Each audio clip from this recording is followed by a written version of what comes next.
Ladies and gentlemen, welcome to the third International Workshop of Structuralist Development Macroeconomics Research Group. It is both a pleasure and an honor to finally have an in-person event here at the Faculty of Economics, Business Administration, Accounting and Public Management of the University of Brasília.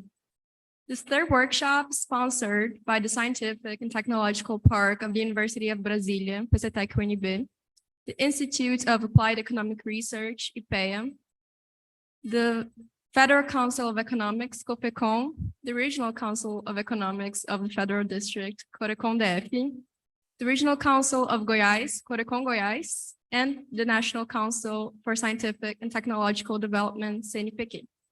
We are very grateful for the support given by FAST UNB, which has made this green auditorium available for the realization of this three-day workshop in Brasília. And let me take a moment to introduce myself. I am Zadora Quaresma, an enthusiastic economics student from this department.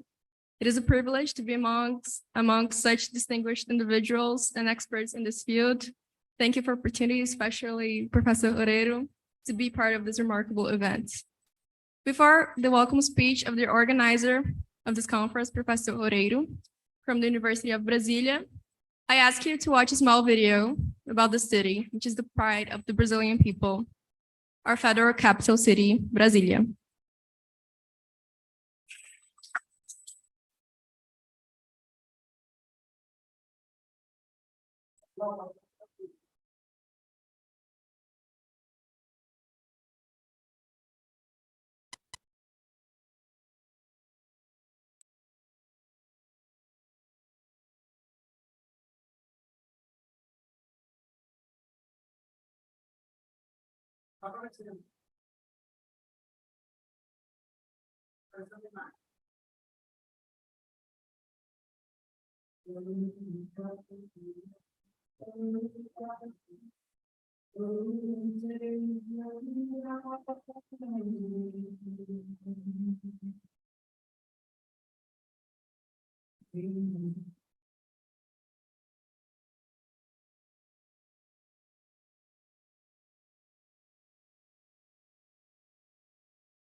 Slowly comes the wind so fast, overtakes the valley,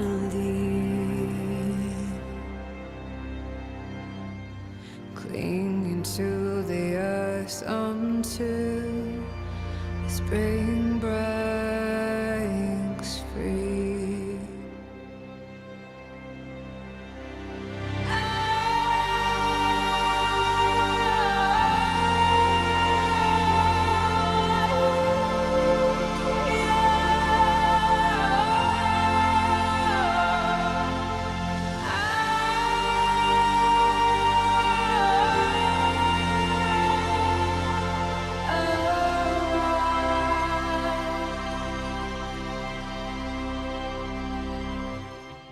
Under the ever-watchful eye of the Maker,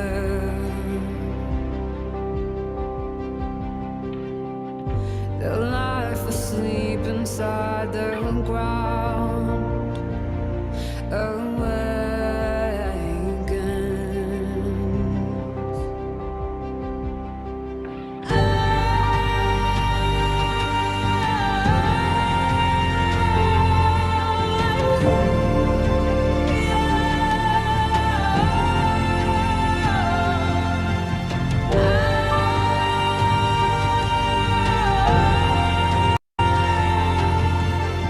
Oh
Brasilia is a very unique city, built from scratch over 60 years ago.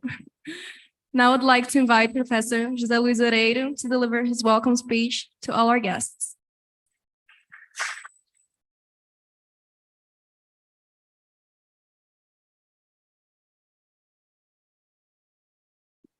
Good morning. Dear Professor José Márcio Carvalho, Director of the Faculty of Economics, Administration, Accounting, and Public Policy. Dear Professor Cláudia Mitramo, Director of Macroeconomic Studies of the Institute of Applied Research. Dear friend Júlio Miraguaia, representing the President of the Federal Council of Economics, economist Paulo Dantas. Dear Professor Cássia Kamenak, President of the Regional Council of Economics of the State of Goiás, that is with us online.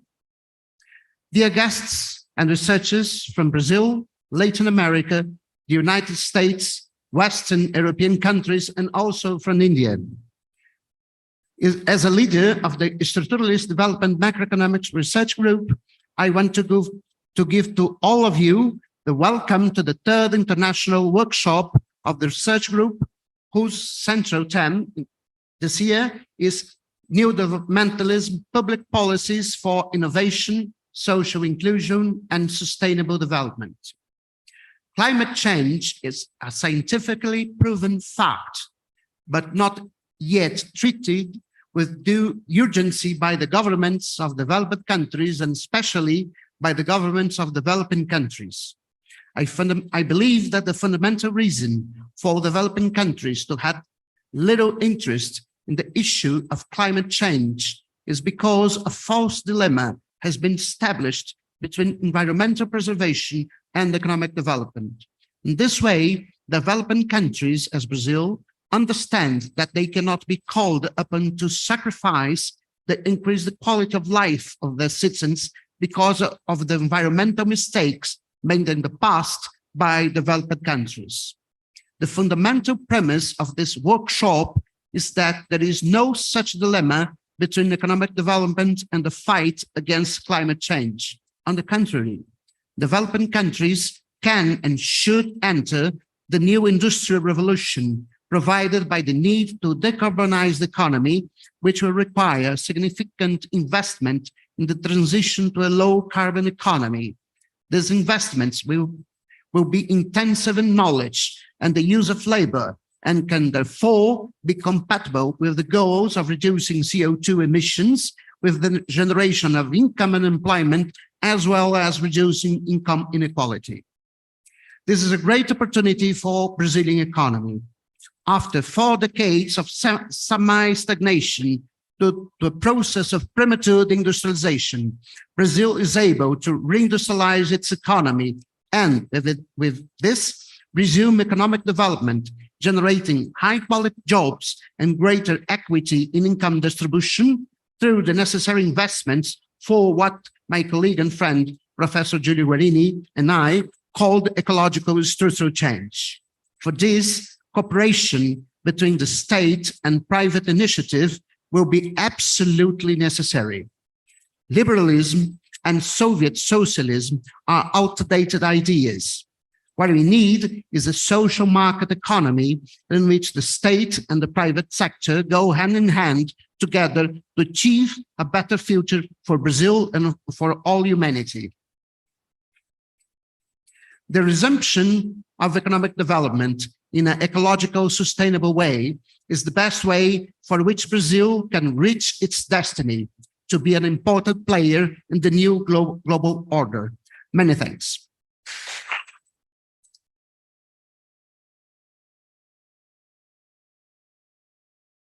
In order to formally open the workshop, I would like to invite Professor José Márcio Carvalho, the Director of the Faculty of Economics, Business Administration, Accounting, and Public Management of the University of Brasília, to join us at the head table.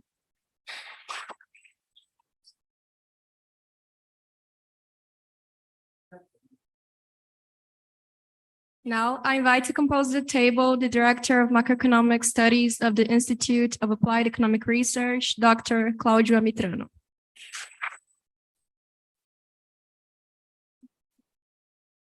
Now, I invite to compose the table the Counselor of the Federal Council of Economics, economist Julio Miragaia.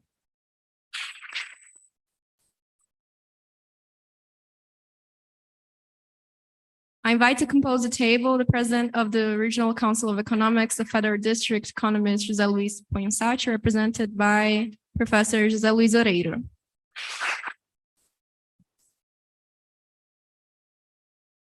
The President of the Regional Council of Economics of Goiás, economist Kessia Pedra Kamenash, will join us by video conference.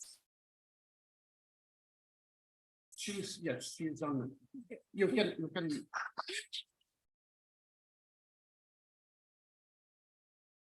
Now, ladies and gentlemen, I invite you to hear in your feet and with respect the execution of the national anthem of Brazil.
We declare open the third international workshop of the Structuralist Development Macroeconomics Research Group. I now ask for all the members of the table to return to their seats, except Dr. Claudia Mitrano, who will be the chair of our first keynote lecture. What? Oh, okay. I invite now Professor José Márcio Carvalho to make his welcome speech. Thank you very much, Dr. José Oreiro, for organizing this important seminar. Welcome, everybody, to the University of Brasilia.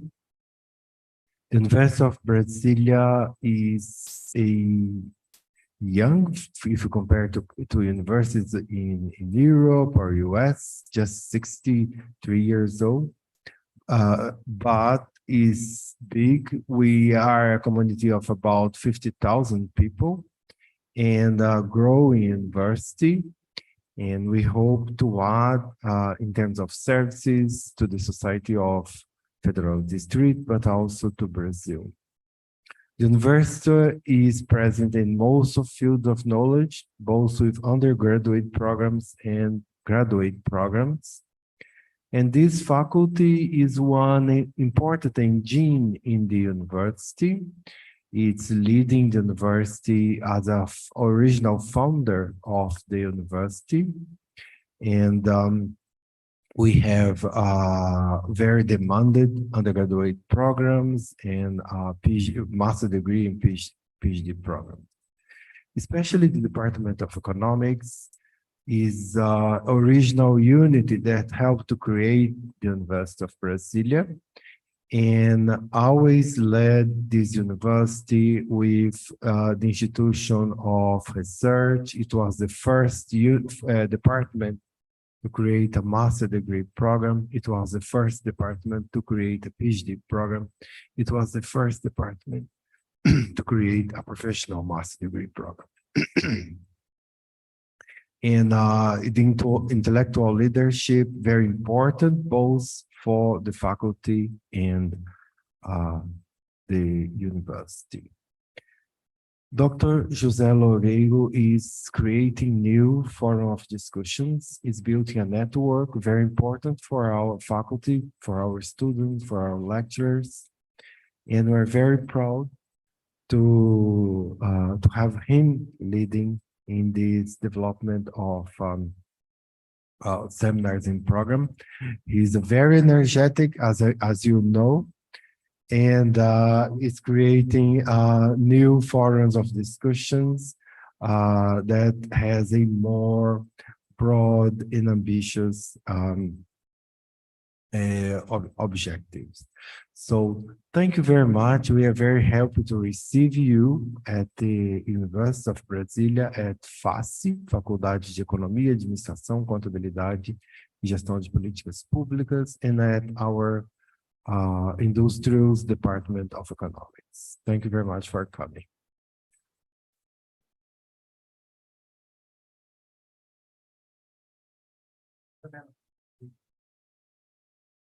Now I invite Dr. Claudia Mitrano to make his welcome speech. Hello, everyone. Can you hear me? Well, good morning, everyone. I'm very glad to be here today. And let me say that today is a very happy and important day. We are initiating the third international workshop of the Structuralist Development Macroeconomic Research Group, SDMRG, which realization became possible through the partnership of many institutions, which IPEA couldn't be more honored and gladder to be part of. I would like to compliment Professor Luiz Oreiro, in name of whom I compliment all the members of this table.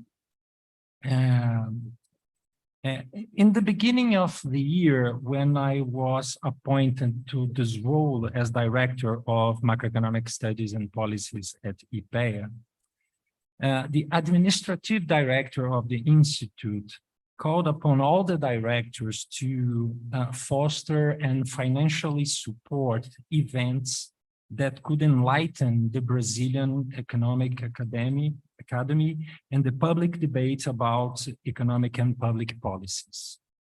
So when I heard that SDMRG was starting the preparation of this seminar, I thought, well, this is the opportunity to accomplish that goal. But why SDMRG? Well, because it is one of the most vibrating and inspiring economics academic groups in Brazil nowadays, which is bringing to us all cutting-edge ideas and proposals to reflect about the Brazilian and the world economic situation and a better future.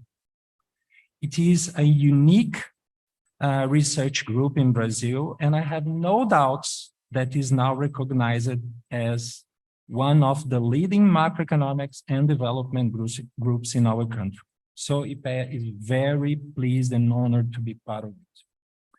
Now, let me change the topic and introduce our distinguished guest, Professor Oslin Onaran. Professor Onaran is Professor of Economics at the University of Greenwich in the UK. She's the Director of Greenwich Political Economy Research Center and co-director of the Institute of Political Economy, Governance, Finance, and Accountability. She has done extensive research on issues of inequality, wage-led growth, employment, globalization, gender, and crisis. She has directed research projects for rebuilding macroeconomics, ESRC, the International Labour Organization, UNCTAD, ETUC, the Institute for New Economic Thinking, the Foundation of European Progressive Studies, the Vienna Chamber of Labor, the Austrian Science Foundation, and Union 21. She's member of Scientific Committee of the Foundation of European Progressive Studies, Scientific Advisory Board of Hans Boker Foundation, and the Policy Advisory Group of the Women Budget Group. She has more than 100 articles in books and peer-reviewed journals such as Cambridge Journal of Economics, World Development, Feminist Economics, Environment and Planning, Public Choice, Economic Inquirer, European Journal of Industrial Relations, International Review of Applied Economics, Structural Change in Economic Dynamics, Eastern European Economics, and Review of Political Economy. She has received many awards and recognitions, and recently she was invited by Nobel laureate Professor Joseph Stiglitz to the Task Force on Employment and presented their joint work research with Dr. Sen Oyat at the meeting on employment prospects in developing countries. Just to mention some of her recent publications, she wrote, Can Wealth Taxation Fund Public Investment in a Caring and Sustainable Economy? The Case of UK in the Cambridge Journal of Economics, in partnership with some co-authors. She also wrote the effect of global value chain participation on the labor share, also with co-author, in development chain, and finally, the effect of labor bargaining to wealth inequality in the UK, the US, and France, in the review of income and wealth. But just to finish, I promise that I will not be so long. Just to finish, let me do a personal statement. If I had to select just a few words to describe Professor Onaran, I would say that she's one of the leading heterodox and post-Keynesian economists of my generation, whose excellent work has enlightened us in the frontiers of the profession. Her work on income distribution, wage-led growth, as well as her empirical investigations on these subjects has been a cornerstone of this debate. She is also a very generous and kind person. We first met in Geneva in 2012 in a meeting at ILO, where Professor Marc Lavoie and Engelbert Stockhammer were finalizing what became later the book, Wage-Led Growth, an Equitable Strategy for Economic Recovery, in which Professor Onaran contributed with a chapter entitled, Is Aggregate Demand Wage-Led or Profit-Led? A Global Model, which was co-authored by Georgios Galanis, and which became a reference in the empirical literature on demand regimes. At the time, I can say, and I'm really grateful, she received me so well and gave me all the attention despite my poor English and being an unknown Brazilian economist. In the middle of many stars of the procession, like Marc Lavoie, Lance Taylor, and many others. After that, I had the opportunity to meet her again many times, but one that was remarkable for me was when I was in London as visiting researcher at SOAS in 2006 and 2017. There I had the opportunity to attend many interesting conferences and seminars promoted or gave by Professor Onaran in the Greenwich Political Economy Research Center at the University of Greenwich. Finally, I would like to say that having Professor Onaran here for the opening of this seminar is of paramount importance, because we have a female economist from a developing country, Turkey, at the center of our profession. It is something really important for us. And I hope her presence here inspire many young women and men to follow her steps. So after this brief introduction and without further ado, it's after that? Yeah. Ah, okay. Oh, sorry. I thought it's already done.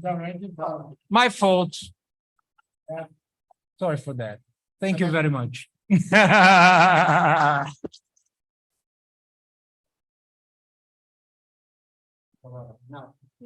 I now invite economist Júlio Miragaia to make his welcome speech. Bom dia a todos. Eu vou falar aqui rapidamente, representando o Conselho Federal de Economia, vou falar em português e também desculpar porque eu fui avisado ontem à noite, né? Paulo Dantas não pôde vir, estou representando aqui o presidente, então a gente improvisou rapidamente aqui um pronunciamento. Inicialmente saudar os organizadores aqui desse evento, né? A UNB, o CNPq, o IPEA, todos que estão aqui presentes. E eu vou rapidamente focar num dos aspectos, né, que está colocado aqui nesse seminário, que é da inclusão social, né? Questão de sustentabilidade ambiental e inovação é também importante, mas eu queria focar até pela brevidade do tempo. O Brasil ele se caracteriza como um dos países que tem a maior concentração de renda no mundo. E a gente sabe que esse quadro no mundo inteiro, mas no Brasil ele tem se agravado, né? Tem estudos recentes, a Fundação Getúlio Vargas Social publicou recentemente o mapa da riqueza, né? Que mostra que a concentração de renda aumentou durante a pandemia. A gente, por exemplo, vê as divulgações da Forbes mostrando que a cada ano os milionários e bilionários estão cada vez mais milionários e bilionários, enquanto bilhões de pessoas, né, passam por privações extremas. E eu tenho, lá no Conselho Federal de Economia, nós temos claro que não vamos ter inclusão social se não retomarmos o crescimento econômico e, principalmente, reduzirmos a concentração da renda e da riqueza no Brasil. Em 2016, quando eu estive na presidência do COFECOM, nós lançamos uma campanha pela redução da desigualdade social no Brasil, que reúne cerca de 30 entidades nacionais. Mas é uma dificuldade muito grande, né, fazer essa discussão, porque do outro lado tem forças poderosíssimas, né, que acabam travando qualquer avanço nessa área. A gente tem obstáculos em relação ao crescimento econômico, poderia citar aí o Banco Central, que tem colocado um empecilho enorme para que o país retorne o crescimento. E em relação à questão da concentração da renda e da riqueza, os obstáculos são óbvios, né? O capital financeiro, o capital industrial, o capital agrário, que faz com que isso também tenha um impacto muito grande, né, na possibilidade do país retomar o crescimento econômico. Esse segundo semestre agora, vamos ter a discussão, passada a discussão do arcabouço fiscal, polêmico, controverso, né, mas não cabe aqui discuti-lo, vamos ter a discussão da reforma tributária.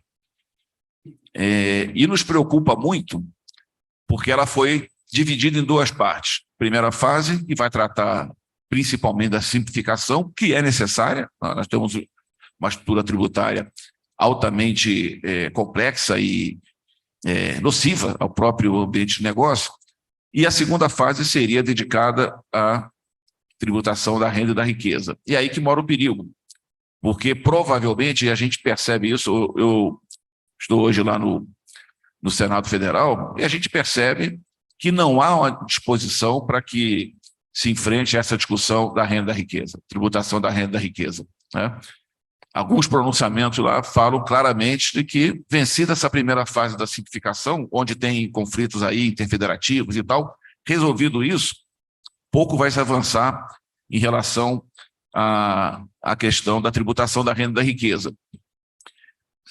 O sistema tributário no Brasil, todos sabem, é altamente regressivo, né? Ou seja, tributa principalmente o consumo, né, e a produção. Isso faz com que quem pague, né, mais impostos no Brasil proporcionalmente seja a classe trabalhadora e a classe média, isentando os mais ricos. Daí o imposto de grande fortuna que nunca é emplacado, a isenção para lucros e dividendos, e de outro lado ele também distribui mais para quem está no topo da pirâmide do que quem está embaixo. Esse estudo aqui da Unafisco Sindical, eles chamam de privilegiômetro tributário, ele desmascara, né, toda essa situação.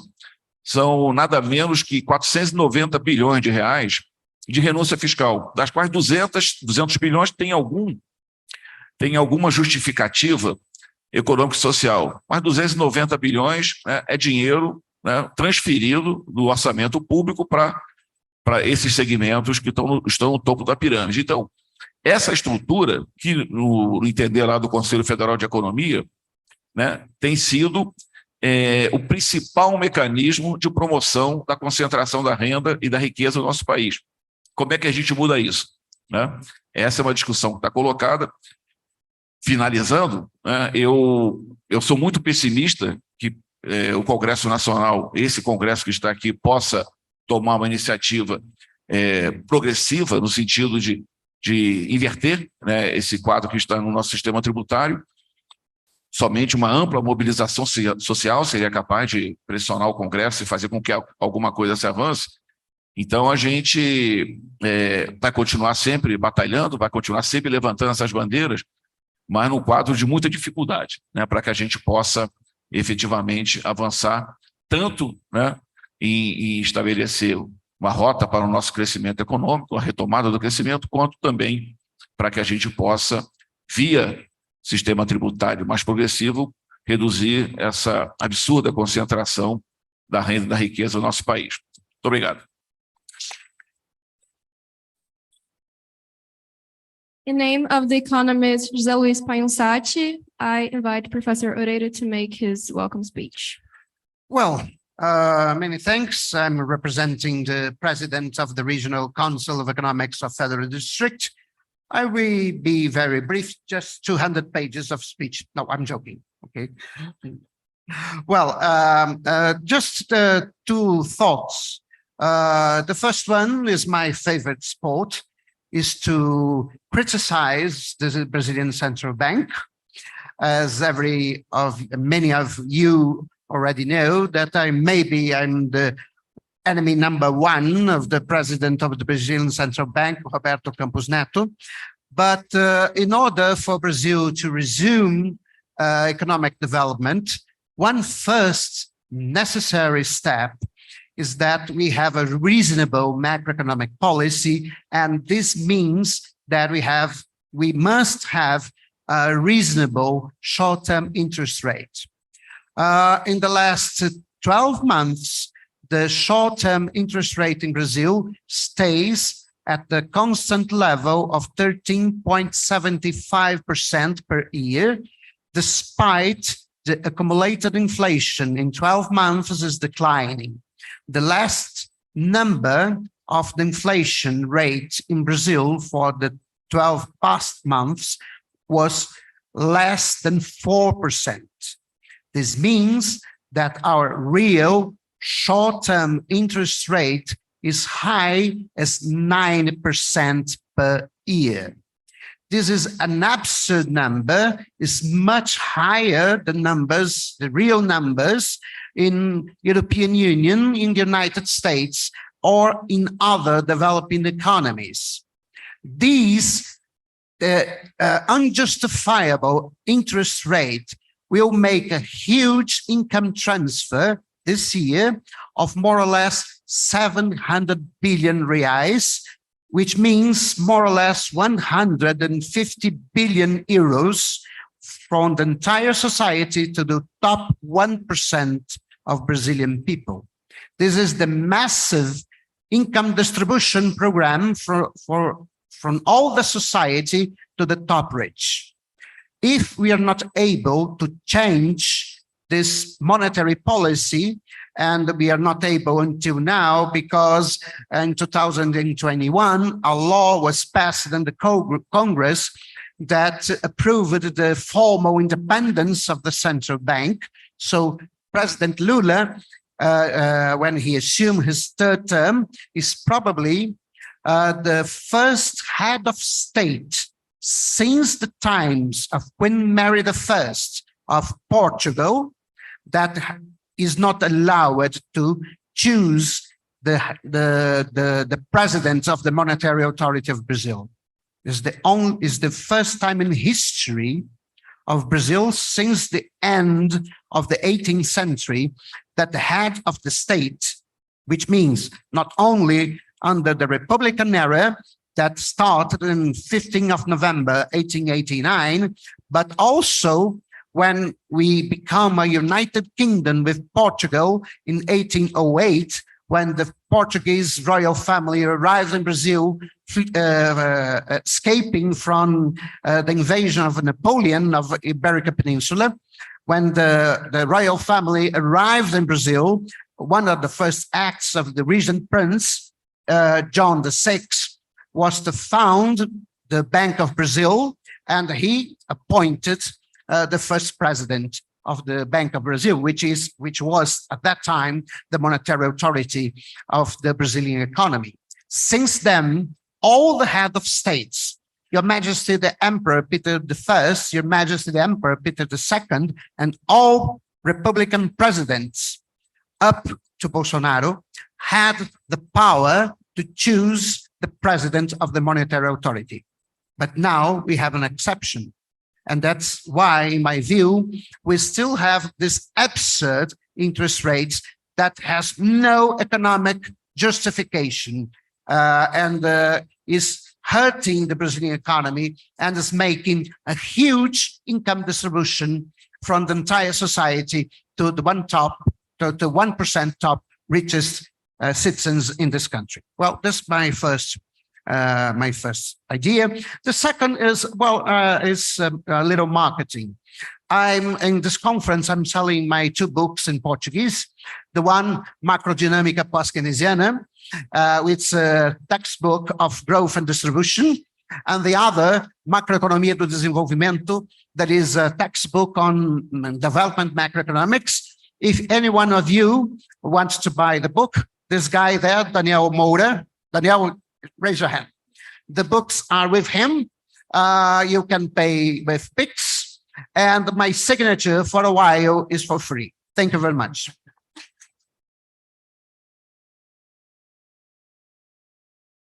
Now I invite economist Kersia Pedra Kamenash to make her welcome speech.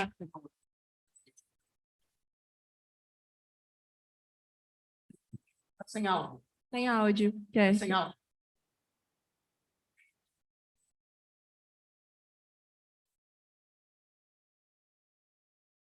Sem áudio.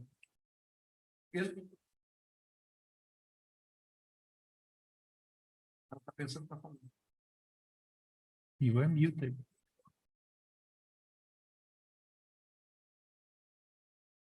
Oh, she had problem there. Okay. Ah, audio is mute. No, leave computer. Right? Ah.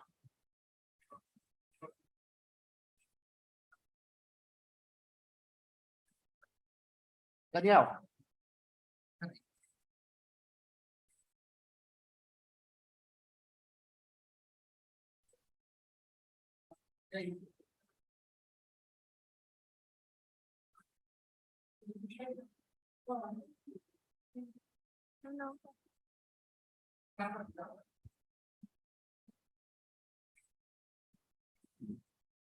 Cássia, Cássia, se você está me ouvindo, o seu áudio está desligado.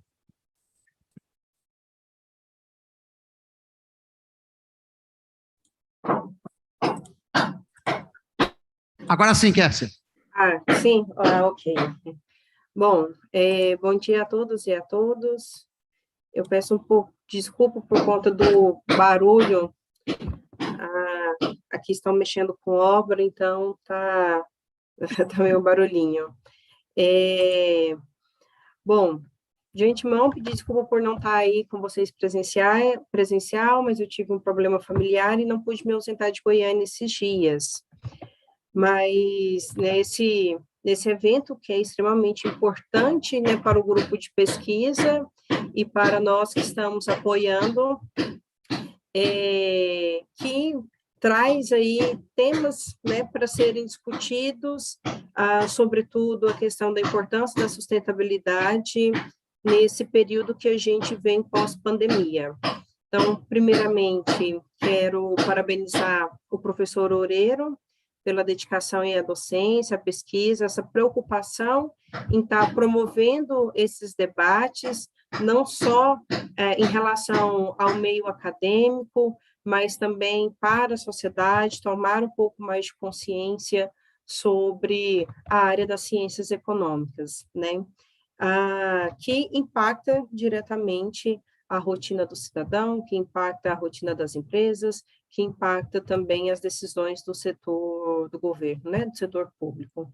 Então, o tema deste ano, eu não vou me alongar na discussão em relação ao tema, porque acredito que já apresentaram muito bem alguns pontos dos temas, e ele vai ser discorrido aí ao longo desses 3 dias, mas falar que neste ano, no sistema, né, sistema, quando eu cito, é o sistema Conselho de Economia em nível federal e em nível regional, esse tema, ele vai estar presente, esse tema da sustentabilidade, ele vai estar presente dentro dos debates dos encontros regionais que temos de economistas e também do Congresso Brasileiro de Economia, que esse ano vai acontecer no estado do Maranhão.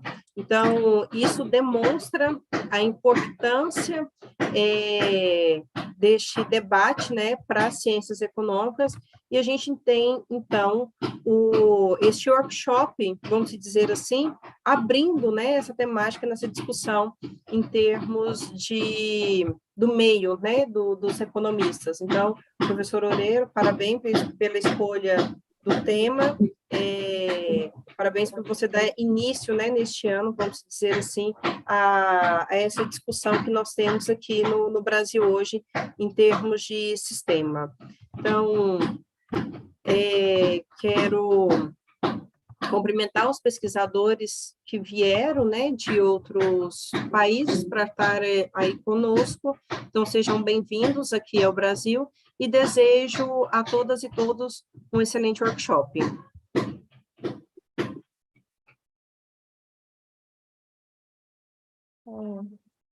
Now, after these speeches, we declare open the third international workshop of the Structuralist Development Macroeconomics Research Group.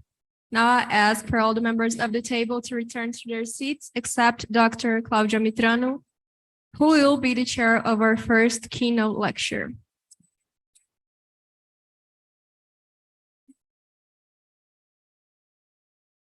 Okay, well, I'm not going to repeat all my previous speech, okay?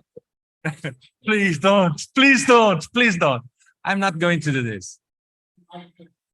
It is our okay. honor to invite Professor Özlem Onaran from the University of Greenwich in the United Kingdom to compose the table.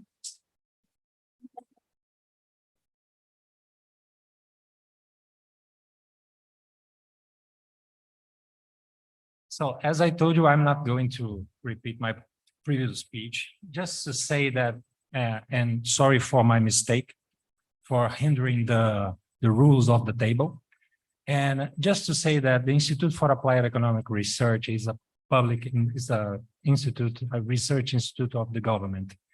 And it is fully committed to sustainable development, social inclusion in a broad sense, and with democracy, which is really important nowadays to remind us all about democracy. And just to summarize what I said, we have here one of the most talented,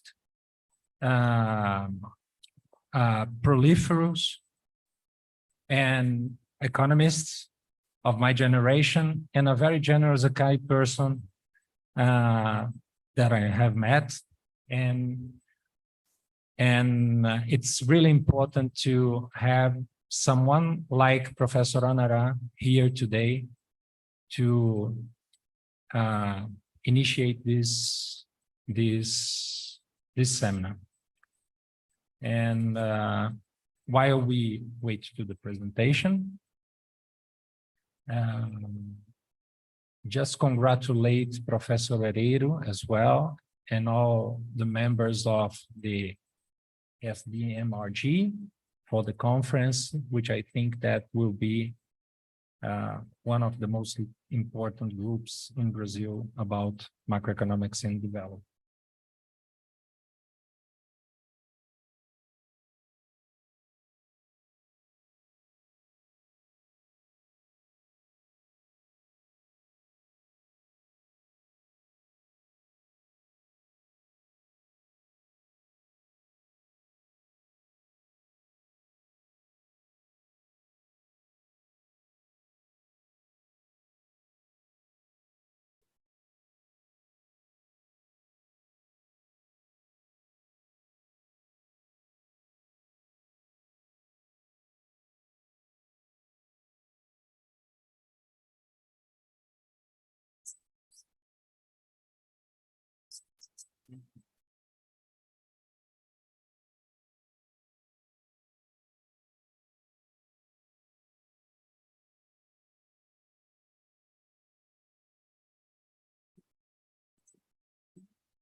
Okay, and now the most speech, and without further ado, Professor Özlem Onaran, the floor is yours.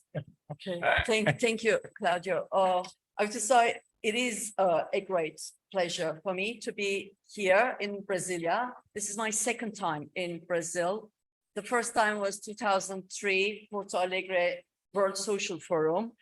And I will have my personal reflections on that and being here again, but I should start by thanking the organizers, Professor Jose Orero, Dr. Claudio Mitrano personally and institutionally, the Structuralist Development Macroeconomics Research Group, IPEA, was University of Brasilia, and federal and regional councils of economics. I should say, I find it as my duty to be with economists trying to make a positive impact on the environment, on people's lives, reverting inequalities, and in this very difficult dystopian times we are living. So and it is actually a privilege to be with economists coming from both robust, but also economics of the future as opposed to neoliberal economics of the dystopian past, who also have both independence, but also influence on economic policy making on a key country like Brazil, a leading G20 economy, a leading emerging economy. I find it my duty or meaning of my existence to give ammunition to economists like Professor Orere, Dr. Claudia Mitrano, and all the other colleagues that are in the room or online with us, to give ammunition such that we can finally make a positive impact. I should also add my own now personal note. It's true that the first time I met Claudia was at an ILO conference in 2012 in Geneva. We were struggling with data about emerging economies, about Brazil, about Mexico, Argentina, about the white share, where year after year military coups made data availability very difficult for researchers who want to ask unpleasant questions about inequality. And I am grateful for Claudio having helped us at that moment for the project we were doing for the ILO. And later we did catch up over conferences during the year he spent in London as well, and at other conferences afterwards. And when the invitation came to come here, when he told me that he's now the director of Macroeconomics Institute, IPA, I was so honored. And I should say yesterday, when I was thinking about being back to Brazil 20 years later, after the World Social Forum, thinking, oh, it was 20 years ago, I thought of a Turkish song. I'm not going to sing it. I have very bad musicality and really very bad voice when I'm singing at least. But the song goes on like that. It's the opposite of really aging. The years haven't been wasted. After lots of storms, lots of waves, we are together again. Our dreams aren't wasted, neither our future is wasted. There is hope. And I'm going to finish by something that I should say. I was also very honored to hear and read the lyrics of the Brazilian national anthem. I think it is one of the most, if not the most progressive national anthems I have heard of, including my home country of birth and my adopted country and the country I live in. It's talking about equality and peace and about the natural and human resources of the country. What a great start for us to build on as progressive economists.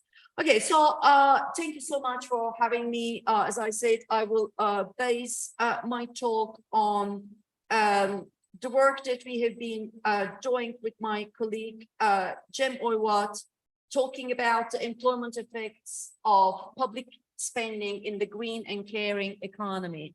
Their work looks at particularly emerging economies. This was work that we have done for the International Trade Union Confederation. Having seen that, I think we have uploaded a different version. No, that's the good version. Okay, because I had sent a version to the organizers, and while uploading this now again, I was worried that I might have uploaded an older version, but this is the version. Okay, so we are living in the thick of multiple crises. It makes me think like I'm a actress in a side role in a dystopian science fiction movie. Not when I think about it, but the bad thing about it is it's not a dystopian science fiction movie. It's happening today, here and everywhere. So we are facing climate change, ecological breakdown. We are facing also very deep care needs in an aging society. And this is important, not just for advanced capitalist economies, but also for emerging economies from Asia to Latin America. We are facing very deep inequalities in terms of class, race, and gender. And we are facing a new phase of technological change, which actually is posing a risk to the type of development we used to rely on in emerging economies, in the developing world, relying on manufacturing as the motor of job creation. Artificial intelligence is creating challenges and opportunities, but what we have to face now is this time it is different. So whatever we will form as policy proposals has to take all of these on board. And in that big picture, one of the questions that is most important to me is, what is the employment creation potential of public spending in the green and the care economy, and investing also in other infrastructure? Can that be one of the key policies for a green and caring just transition to a zero carbon economy with full employment and decent jobs? Can this be the key to also redeployment away from fossil fuel based sectors? I know these are difficult questions, but as researchers, it's our duty to ask these questions and pose them to governments. So what I will do now is to go over the key aspects of a macroeconomic model that we propose to answer these key questions. It builds on in the structuralist tradition on post-Keynesian Kaleckian models. We extend them by integrating gender. So it's a gendered model. Again, one of my key aspirations here is to make sure that we avoid competition between needs, need of tackling climate change, but need of tackling also the care deficit in the economy. So to be able to do that, we need a broad structuralist or a new structuralist model. I will talk about then the methodology to put that into empirical terrain. As Claudio has generously said, one of the important things for me is to go beyond just theory, but also to bring these theoretical questions into empirical terrain to test them. So I'm going to briefly present to you what econometric results we have, and then the policy simulations we do using those econometric estimations. And then I'm going to conclude by policy implications. As I said, we are working with a post-Keynesian gendered model. And the gist of it is that in the traditional post-Keynesian economics, it's a demand-led growth model. We are extending some work that has been done before us by Brownstein and colleagues, by Seguino, and a lot of what I will be presenting today in terms of the theoretical model has been developed in some of the articles Claudio very generously has referred to, and a very recent version of that was the project that we have done for the International Trade Union Confederation. What is important from a structuralist development perspective is that demand side constraints are important. That means we are operating in economies with excess capacity. That means we have unemployment of an involuntary nature, which gives a very potent role to public spending, public investment to be precise. Fiscal policy does have very strong effects on the demand side of the economy. It does have very strong distributional effects as well. And employment is affected by demand, and therefore it has very strong impact on job creation. We post-Keynesians or structuralist macroeconomists are often boxed into, well, demand side economists only. That isn't true. A lot of us, and currently myself and my colleagues, do have a supply side analysis in our macro models. The long and the short of it, the demand side does have effects on the supply side as well. It does affect productivity. It does affect technological change. It also has effects on labor supply, particularly when you're thinking of the provision of care infrastructure. or for that matter, the lack of it, it has a very strong effect on women's labor supply. In these models, the distribution is not just a cost, it has a very active role. Wages are both costs, but also a very important source of demand. They have a dual effect. It's, if you like, the Kaleckian strand within post-Keynesian macro. And more recently, we have started to look at distribution from a multiple perspective. It isn't just about income distribution. It's also about wealth distribution, wealth concentration at the top 1%. And it's also about gender gaps in employment and wages. All these distributional matters have both demand and supply side effects on productivity.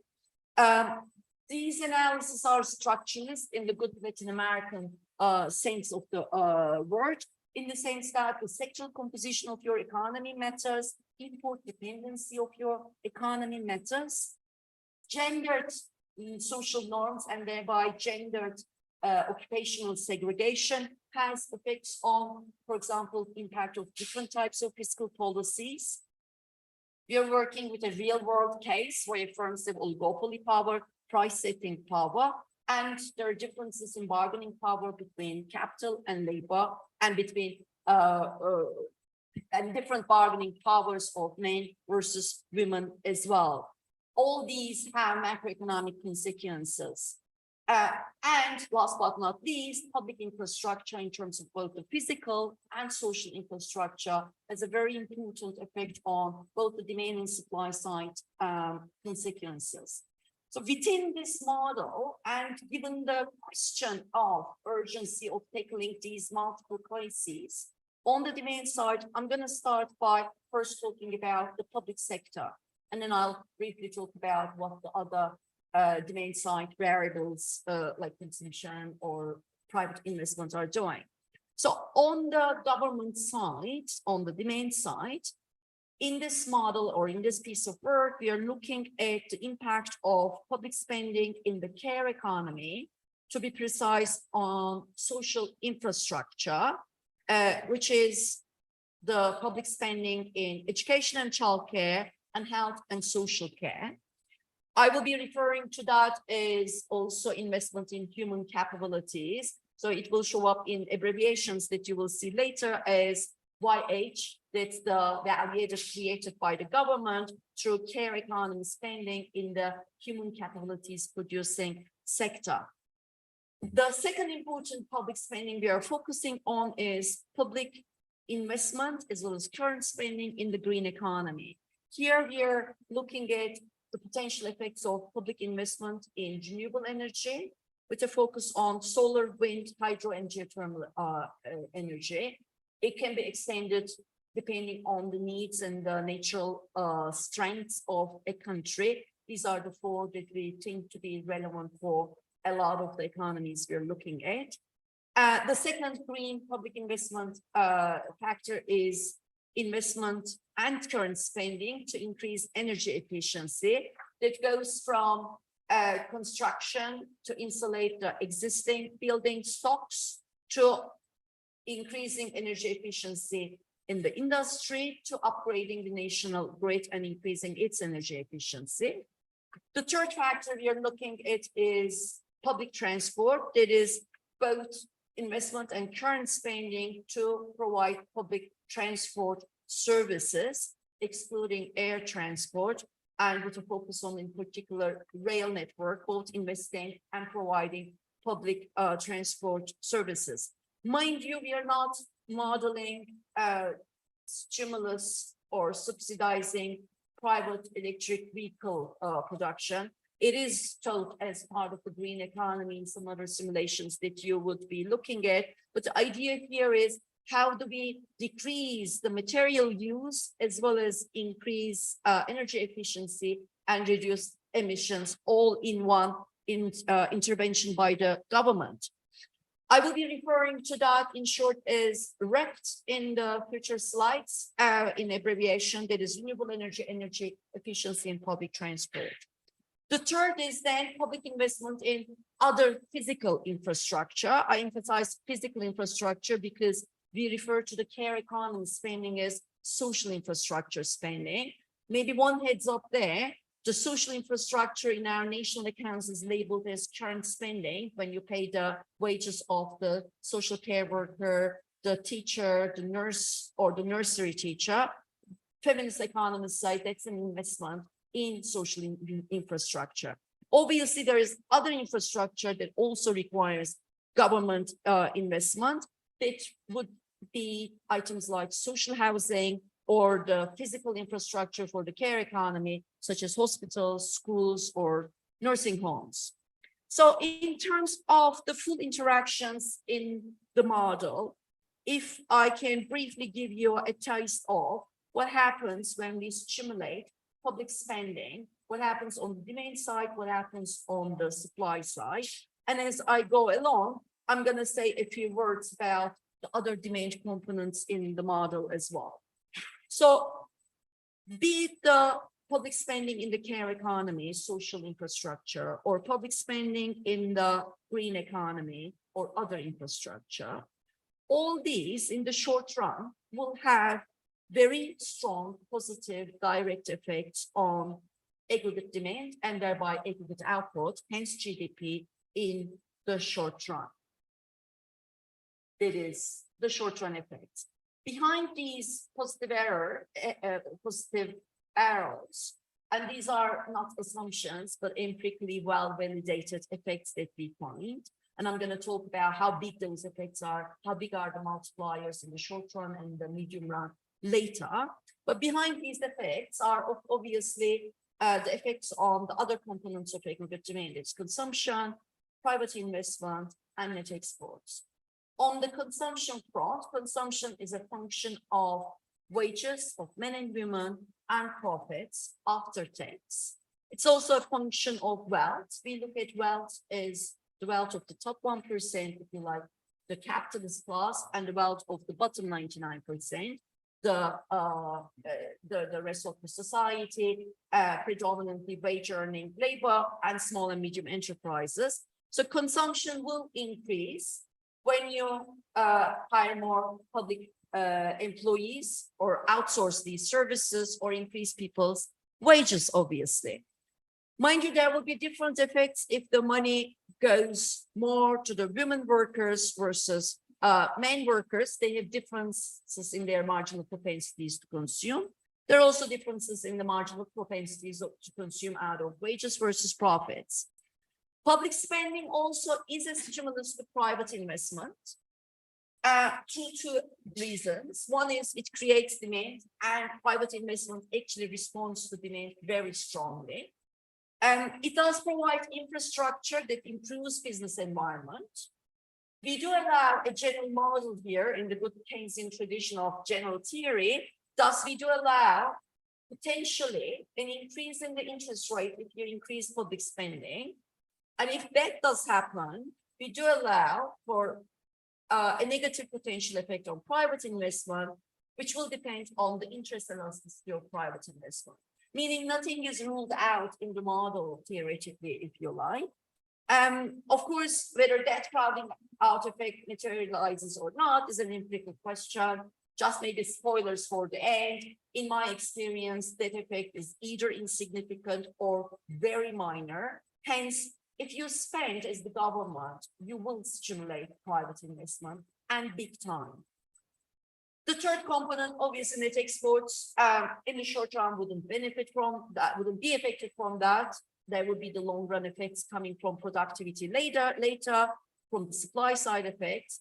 There will be some import leakage that will depend on your country's import dependency, surely, when you increase public spending. And it is a matter of concern for emerging economies. But please wait for me to complete the medium-term productivity effects until we can talk about the potential import dependency matters when the government increases spending. So the long and the short of it, you get in the short run a positive stimulus to aggregate output from public spending. You will get obviously a positive effect on employment of both women and men. There will be more stronger employment effects on women's employment if public spending is in the care economy. there will be stronger effects on men's employment in absolute numbers if public spending is in the green economy or in physical infrastructure. But both, of course, are creating demand, and both through the aggregate output effects are creating jobs for both men and women. The composition of that depends on gender occupational segregation. In the model itself, changes in women's and men's employment does improve the bargaining power of workers. Wages are endogenously set through a bargaining relationship. Women's wages and men's wages respond to changes in each other's wages as well. And overall, of course, all these wage changes will then have effects on prices as well. Maybe if we were giving this talk 3 years ago, we wouldn't even worry that much about price effects. Now we talk a lot more about, of course, inflation after the surge in inflation. We should be mindful about that. And of course, the rise in prices in the short run will have some negative effect on output also in the short run. In my experience, this effect coming from public stimulus, again, is very small and very manageable, and it requires medium-term thinking and planning. The model is a three-sector model. I have talked about two sectors of it, meaning the care economy and the rest of the economy. It does have an unpaid care block as well.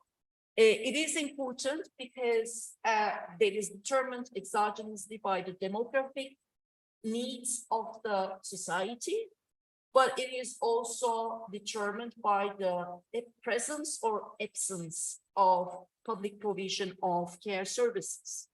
So an increase in employment, paid work of women or men will lead to a decline in their unpaid care work.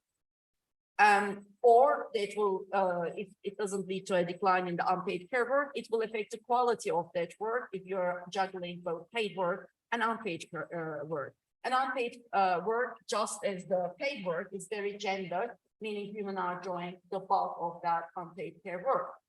And if that unpaid care need is very high, and if there is no public provision of care social infrastructure, that need will also have a negative effect on women's labor supply. So there is an endogenous labor supply too, that reacts not just to labor demand, not just the wages, but it also reacts to the demands on your time in terms of unpaid care needs in the economy.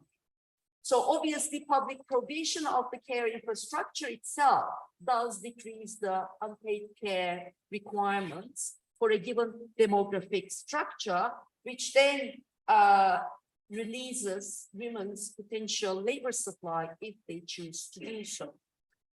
Okay, so this is about more or less the short run. Now, what happens in the long run? Very magical things happen in the long run. Labor productivity is endogenous, technological change is endogenous, but not only in the way the new mainstream, new Keynesians tell us it is endogenous in the sense that it reacts to what the public sector invests in. So investment by the public sector, or for that matter, investment by the private sector that is in the GDP, as well as demand in aggregate that is also in the GDP effects, all have very strong labor productivity effects. Of course, these are in our post-Keynesian caldo where generation already is in the theory there, but I'm very happy to be able to let you know, and our colleagues who are working in institutions that have an arm's length of this influence on policymaking, know that it's one of the most robust effects that I have observed as an empirical econometrician in my entire, I hate to say, more than 20 years career now. But again, aging never felt so good after being back to Brazil. So it can also be a nice thing to see things are moving forward, not backwards. So 20 years, not lost, not wasted. But yeah, it is there. It's, if you increase wages as well, no wonder that improves labor productivity. So all these means public spending in the medium run, and I'm using the term medium run here rather than maybe the long run, because it's not some neoclassical hypothetical steady state I'm talking about. It's a very empirical thing. Different types of public spending will have productivity effects with a different time lag.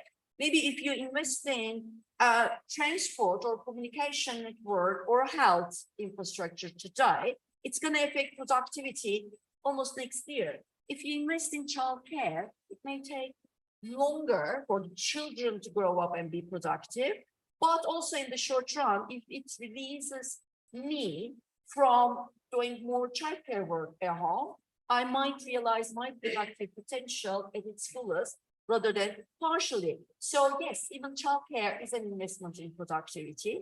And similarly, elderly care, you could think this doesn't have productivity effect. It's about frail individuals and taking care of them. Yes, but it is investment in your social fabric. And it again releases the productive potential labor force of carers. And these tend to be predominantly, again, women. So it is very important. It is important also when you think about green investment. Climate change does have negative productivity effects. When we talk about inflation, we like talking about supply chain constraints all the time. It is not just that. Inflation is also driven by climate change and related ecological disasters. So overall, investment by the public and increased wages all have positive productivity effects. Now, here comes something, though, to be mindful, like us, for us, is Keynesian economists in the progressive domain. If you increase demand, this will increase employment in the short run. In the long run, you're also increasing productivity, all good news. But then the employment effect on men's and women's employment in the medium run will depend how much output increases and how much productivity increases. Just spoilers, when you stimulate demand by public investment, the medium run output effects are also very strong. Despite also strong, miraculous productivity effects, employment would still increase. The important maybe take home here is, if you are relying only on the private sector to do something, by say increasing the minimum wages, it's going to increase women's and men's employment in the short run, because it will have positive demand effects. It will increase demand and employment in the short run. But if you then build in productivity effects in the medium run, wages would increase demand by, say, if you increase wage rate by 1%, demand will increase by, if you are very lucky with multiplier effects, by something like 0.2%. Depending on the country, it might be lower. So most economies, large economies like Brazil, or even some smaller economies that are less import dependent, would be wage-led. Output will increase by increasing wage rate. But that effect is not very big. If you rely on only wage stimulus by the private sector, which is what the progressive South Korean administration did in 2017, surrounded by very conservative civil servants, who are fiscally conservative, trained in neoclassical, New Keynesian tradition in Ivy League universities, mostly in the US, they were not able to increase fiscal spending. So they only relied on policies like minimum wage to create more jobs. Look what happens then in the long run. When productivity increases, it increases by about 0.6% when you stimulate wages by 1%. So productivity effect dominates the demand stimulus. Then you can also have a decline on men's and women's employment. So if a government wants full employment and equality at the same time, you have to put your money where your mouth is. Hence, you have to also rely on public investment. This is now something maybe more for concerns of equality, but also if you're serious about the multiple crises in care, in climate change, in an era of technological change, where AI is creating very different effects in terms of robotization and job creation and productivity, we've got to be even more conscious of the need for public spending here. And hence, this is where I started my whole theoretical discussions. Okay, in terms of now the empirical effects, maybe I'll just tell you that it's not just us, but a range of economists who have looked at the impact of public stimulus in the care economy, the green economy, and infrastructure, find very strong multiplier effects on the GDP and employment. The research that I list here, particularly in the care economy, If Karacan et al., If Karacan and Kim, who have done the research for the ILO for a range of emerging and advanced economies, including Brazil, is something to rely on.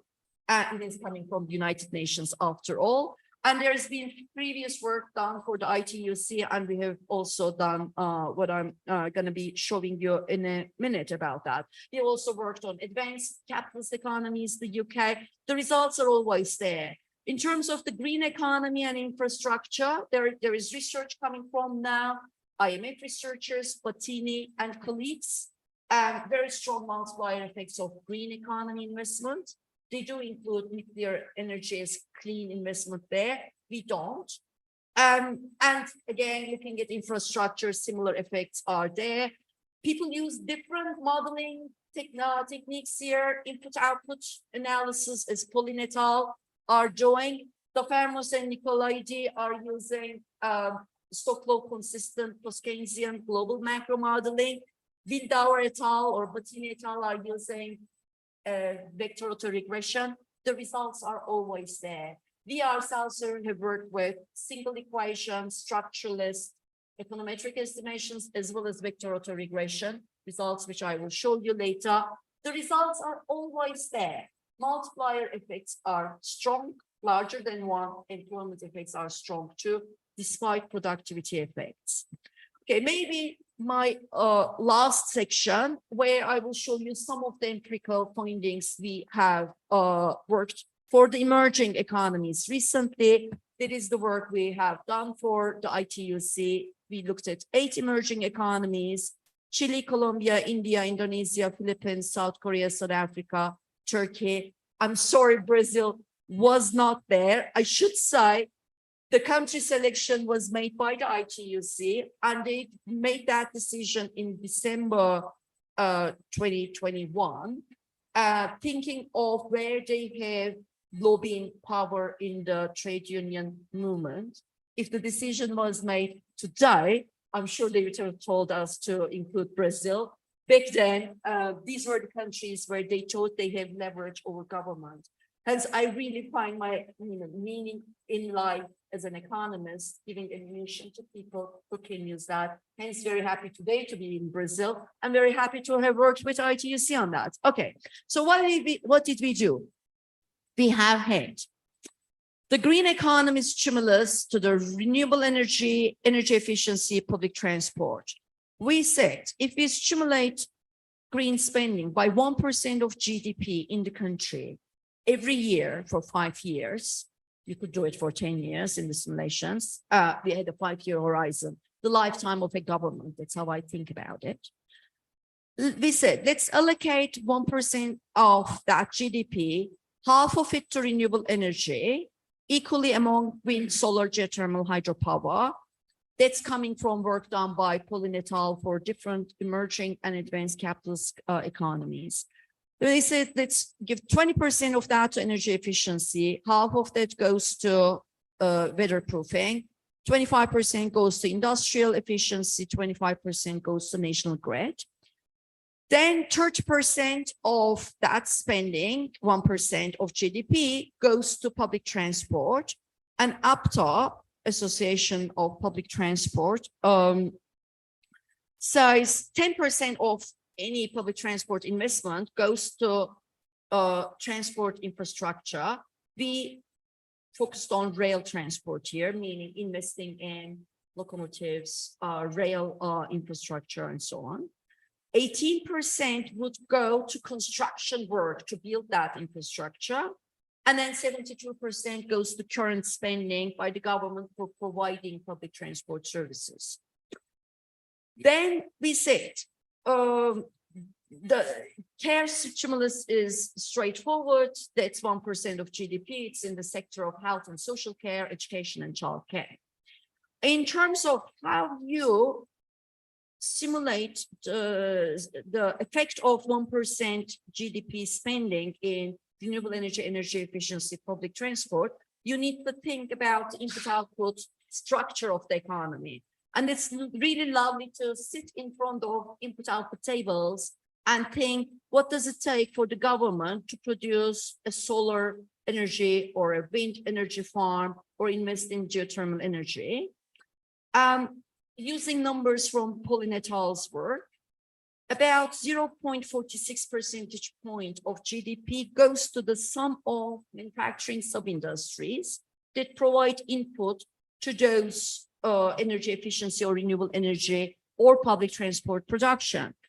This is basically the sum of sub-industries like plastic, glass, cement, metals, machinery, appliances, locomotives, other transport equipment, and so on. So it is a synthetic sum of these sub-industries.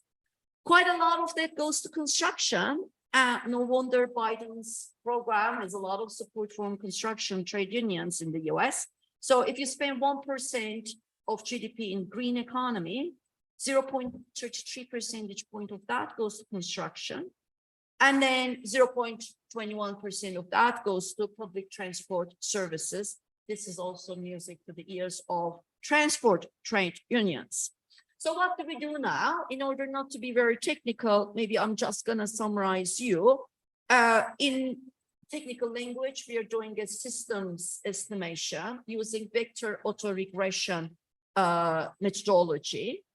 So we have in the system different public spending categories, aggregate output, that's GDP, and then employment of women and employment of men. Public spending categories are entering alternatingly.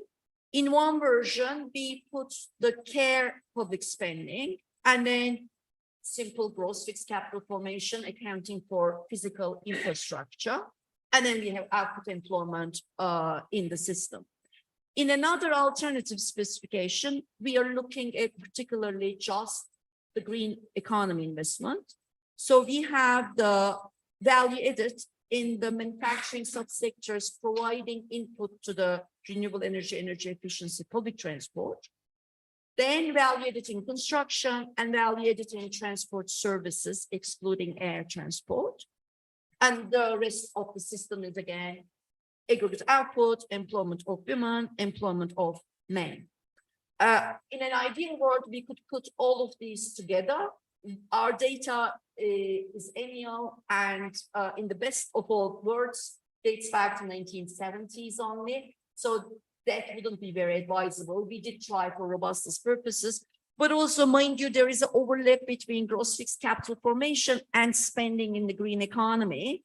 So in order to avoid that overlap as well, having them separately is a good idea. We did experiment putting the green and the care economy together, but then you'll have 4 different spending categories in the system. System grows up very quickly to 7 variables, and it's not, again, very advisable.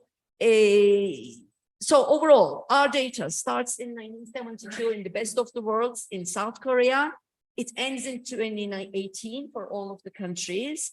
There are countries in our sample, like South Africa, where data only starts in 1994, post-apartheid.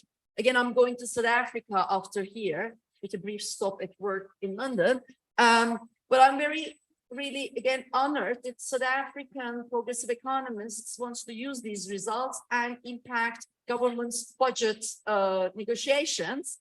So of course I would run the VAR estimation with data that starts in 1994. What else am I going to do? Particularly if you want to do a gendered analysis anyway, going back is not an option.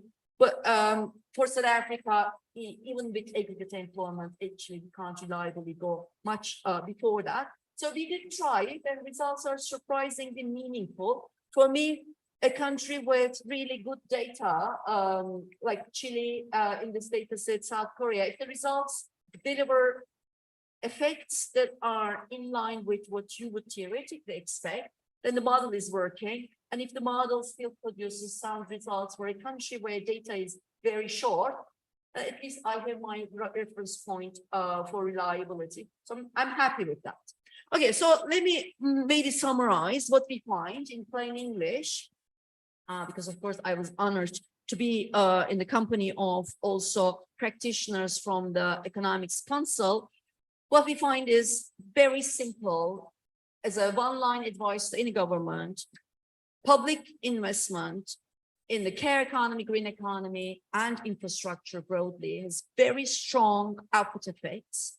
In the short run, meaning simultaneously within the first year, as well as in the medium run. For us, this is now cumulative at the end of 5 years. So multiplier effects in most countries in all spending categories are larger than 1 in the medium run. There is a very strong productivity effect because employment effect is positive, but less than the output effect expectedly. No surprise. And it's a good thing that public investment stimulates productivity. So this means public investment partly pays for itself. It's partly self-financing. It's not a magic money tree. If you spend 1 rand, 1 real, 1 peso, it's not gonna create tax revenues worth 1 real or 1 peso. Depending on the country, this ranges between 0.2 to 0.5, depending again on the spending category as well. There are differences in the magnitudes of multipliers across spending categories, but across countries too. So import dependency of your country matters, but the way to get out of import dependency in the long run is still via public investment, because that is the way for technological change too. The informality of your economy matters, what effects you're finding in terms of multipliers. And of course, how wise you're spending your money, how to spend it. The Financial Times says that we can supplement for the rich. I think we are relying on economists like the economists of IPA to advise the government to wisely spend their money. The composition and the targeted nature matters. Okay, so here are a lot of numbers now. I know we don't have time to digest all of that. So if you look at spending multipliers on GDP for a moment, in the first year simultaneously, and at the end of 5 years in terms of cumulative, there are 8 countries, and the average effect is just the simple average of that. ITUC wanted 1 summary number. Fair enough. They're an international organization giving advice, but each country is affected the first 2. Then you have employment effects total and on men and on women. The second table is for the care economy. The third is for gross capital formation in aggregate by the public sector. Okay, I will now talk about only the cumulative effects at the end of 5 years for those 3 spending categories. So the effects in the green economy in terms of GDP multiplier effects at the end of 5 years, cumulative. Mind you, I'm not giving you the annual simultaneous multipliers now in here, though you can see them for each country in the first table. But the 5-year cumulative effects range for the green economy between 1.1 is the multiplier in South Korea to 4.5 in Turkey in cumulative. 4.5 can strike you as high, but again, I'm reminding you that that's the cumulative effect at the end of 5 years of a one-off stimulus in the year 0. The exception here is Philippines, and Philippines remains an exception with lower than 1 multipliers. It's still positive. It's not like negative as the classical economists and their policymakers would tell you. If you look at the care economy, again, the multipliers range this time in Turkey between 1.6, also in South Korea this time, to 4.6 in Korea. In infrastructure, we have multipliers ranging between 1.9 in Colombia to 4.6 in South Korea. if you look at that stimulus as a repeated investment every year, not a one-off, but every year, going into green economy, investing 1% of GDP in renewable energy efficiency, public transport every single year for 5 years. And if you do that for 5 years, at the end of the 5th year, what do we get in terms of GDP? Again, in terms of the average of 8 countries, you get 10% more income in aggregate, more GDP. In terms of employment, you get on average across 8 countries, 7.5% more employment. Of course, there is variation across economies, but on the lower end, even in Philippines, you get about 1.9% more national income. In Turkey, you get about 22% more income. I'm sorry if there is no government in Turkey, we would listen to that advice. So very happy to talk in Brazil. In terms of total employment effects, again, you could get in Colombia about 27% more employment. Even in Philippines with low multipliers, you're getting about 1% more employment. The care economy stimulus in terms of the average GDP effect is about 11%. You get 1.3% more income in Colombia. You get 23% more income in Korea in terms of the range. You get about 6% more employment on average by investing in the care economy. This ranges between 1.5 in Chile to 18% more employment in Korea. The beauty of the care economy effect is that it helps closing gender employment gaps, but it creates jobs for both men and women, although at a faster rate for women. In terms of public physical infrastructure, again, very strong multiplier effects, strongest on average on GDP, you get about 12% more national income. Employment effect on average is also about 12%. There is quite a wide range of differences here. In about 6 countries, employment of both men and women are increasing. There are 2 countries where employment effect on women are insignificant. So we need to be mindful of also gender mainstreaming when we are filling the needs of public infrastructure investment. Okay, just mixing all of them, and this is my one but last slide. If you do all of these, invest in the green and the care economy, do it by increasing both employment and wages of workers. So that's my green, purple caring, and red just transition plan, New Deal, a policy mix of investing public investment in the care, green economy, and other infrastructure every year for 5 years by 1% of GDP in each of them. And if these numbers strike you as high, I advise you to look at the ILO 2220 report about care investment needs and macroecological models that are telling us how much we should be spending for the next 10 years in the green economy. They're actually not high. They're more like what we need to do. So just in terms of translating the employment growth that you see here in the orange, green, and yellow figures for employment in total and employment of men and women, along with the GDP effects, how many new jobs do we get? Even in Philippines, where we had low multipliers, we are getting 300,000 more jobs, 2 million more jobs in Chile, about 8 million more jobs in Colombia, 27 million more jobs in Indonesia and India. Okay, we have not simulated here disinvestment from the fossil fuel-based brown industries.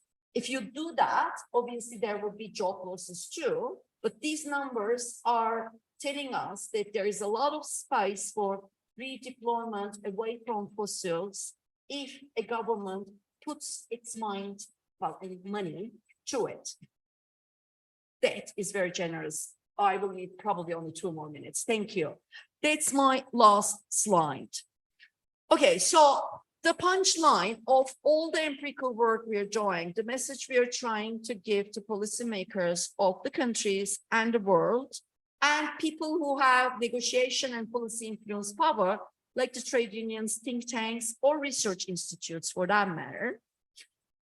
What we need for tackling the multiple crises we are facing is, in terms of leading the way and showing also the private sector the way, is to start with a massive and urgent mobilization of public investment for a green, caring, just transition, targeting both full employment and decent wages.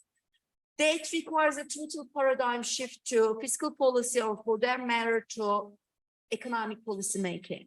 We should start by the needs of the economy and the society. We should ask ourselves questions like, how much does the Brazilian government need to spend every year in the green economy, starting from, well, its first 100 days, moving forwards to 5 years, every year, and in a manifesto pledge for the next election in the next 5 years, if we are to really achieve transition to a net zero carbon economy.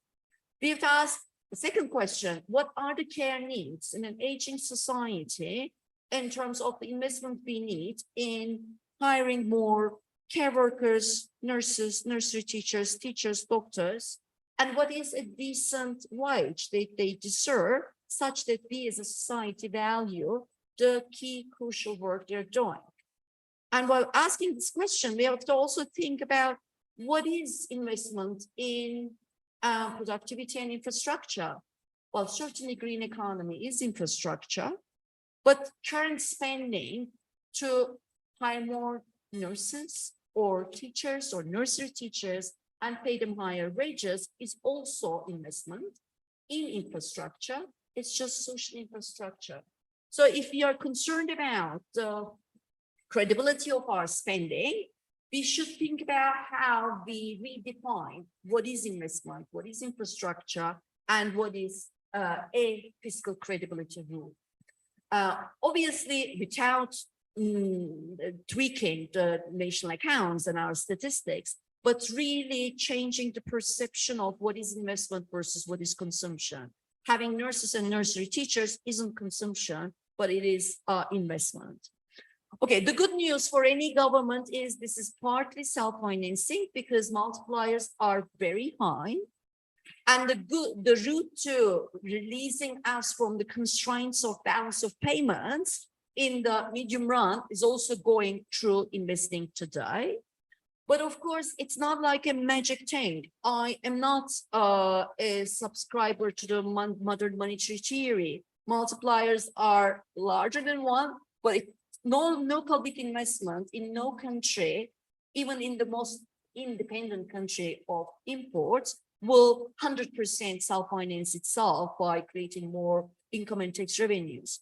We would have to use all the tools in our toolbox, and that ranges from increasing the tax rates in a progressive fashion on income, changing the tax burden between labor versus capital in a progressive fashion, but also tapping into the untaxed wealth. And in another research paper, we have looked at taxing, particularly the top 1%.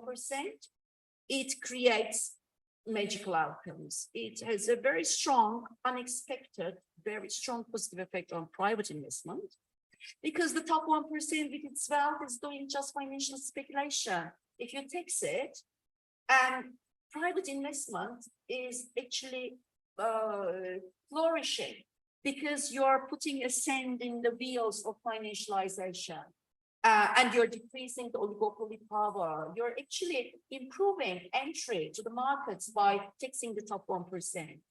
We have simulated the effects in terms of how much tax revenue that can be collected by, in a progressive fashion, taxing the top 1% in Britain.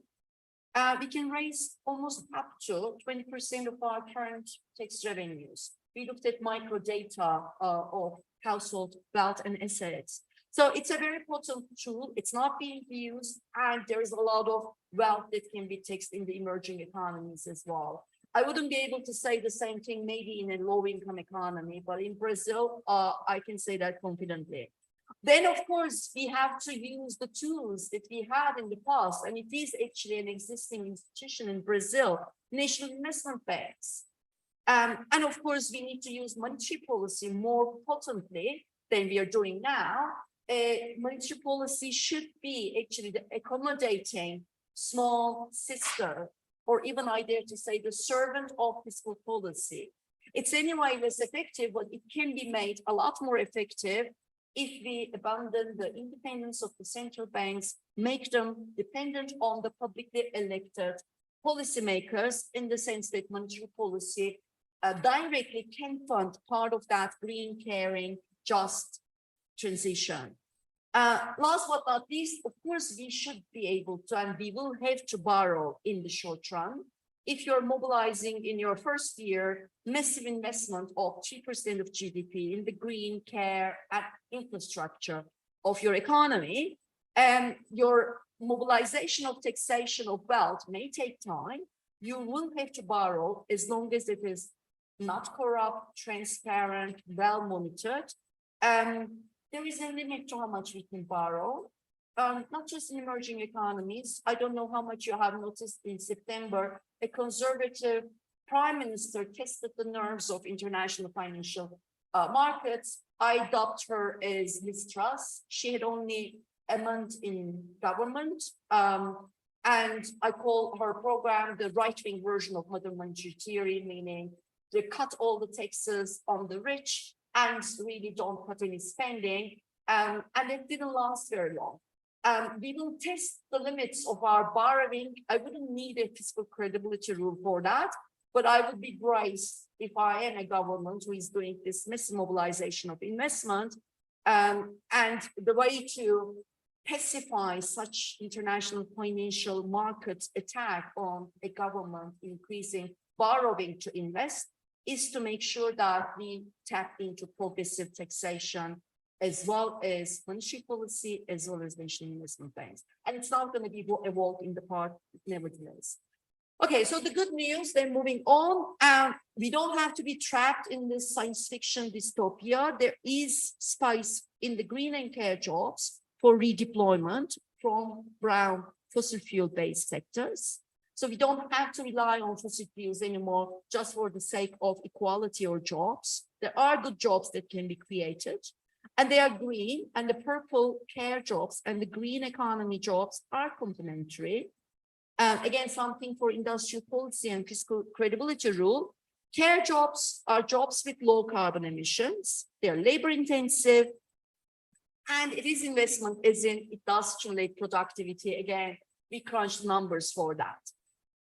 We need more than this. We need to talk about hiring and training policies. There will be a lot of mismatches in a transition from fossil fuel to a green renewable energy job, maybe not in the wind, offshore wind, but certainly in some other green jobs.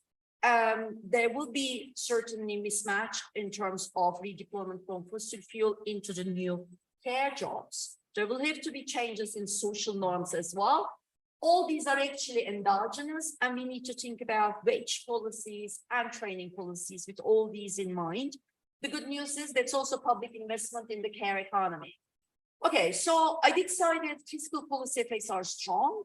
I'm asked a lot, but is it strong in a small open economy? Well, yes, even when applied in a single country, fiscal policy multipliers are there. They are positive everywhere. They're strong even in 99% of the cases. They get stronger if you combine policies, fiscal policies, with labor market policies, such as improving collective bargaining, labor market formalization, regulation, increasing minimum wages, equal pay, enforcement, parental leave, or shorter working hours, particularly without loss of pay for the below median wage earners. All these stimulate demand and complement fiscal policies in a good way. But of course, fiscal policy effects would be a lot stronger if we did it all together, hence international coordination. Hence, again, very important to be talking about that in Brazil, a G20 economy. I was very happy to hear that the work that our colleagues at IPA does also feeds into the Brazilian positions in G20. If all countries were to do what we are suggesting here, we would avoid the import leakages on emerging economies, small open economies. But coordination has to go beyond that. And we have to also acknowledge the colonial debt of the advanced world to the emerging economies, which would require now today talking about development aid and technology transfer, waiving intellectual property rights in terms of transferring the know-how and investing in the green economy, in particular to the emerging world. So again, if North America, Western Europe wants green transition, they have to put their money where their mouth is, not only in their own country, but also making sure that green investments are funded and mobilized and prioritized in the rest of the world in the global south. Thank you so much for having me here. I got very energized, and apologies if I used up more than my final 5 minutes. Thank you.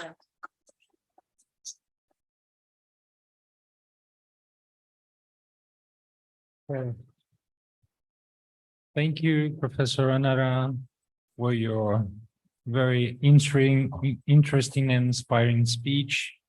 Now I'm going to open to our audience to questions. Please say your name and your affiliation if you can. Three questions.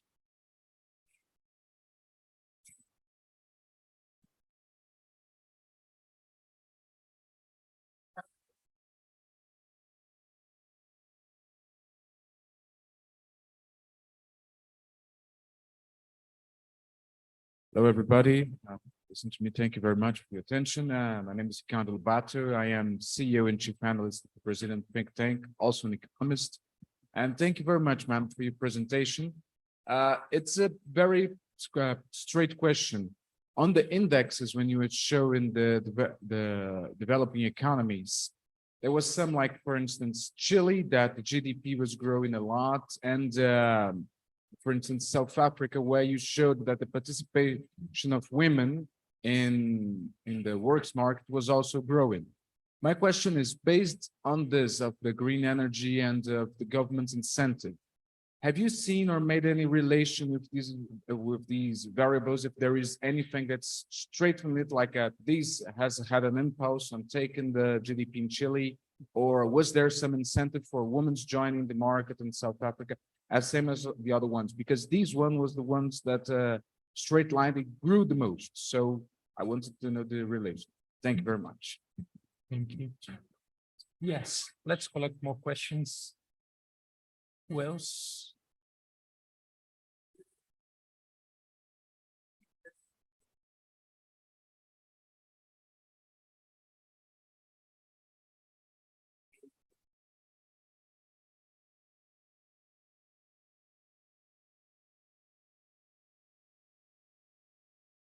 Final.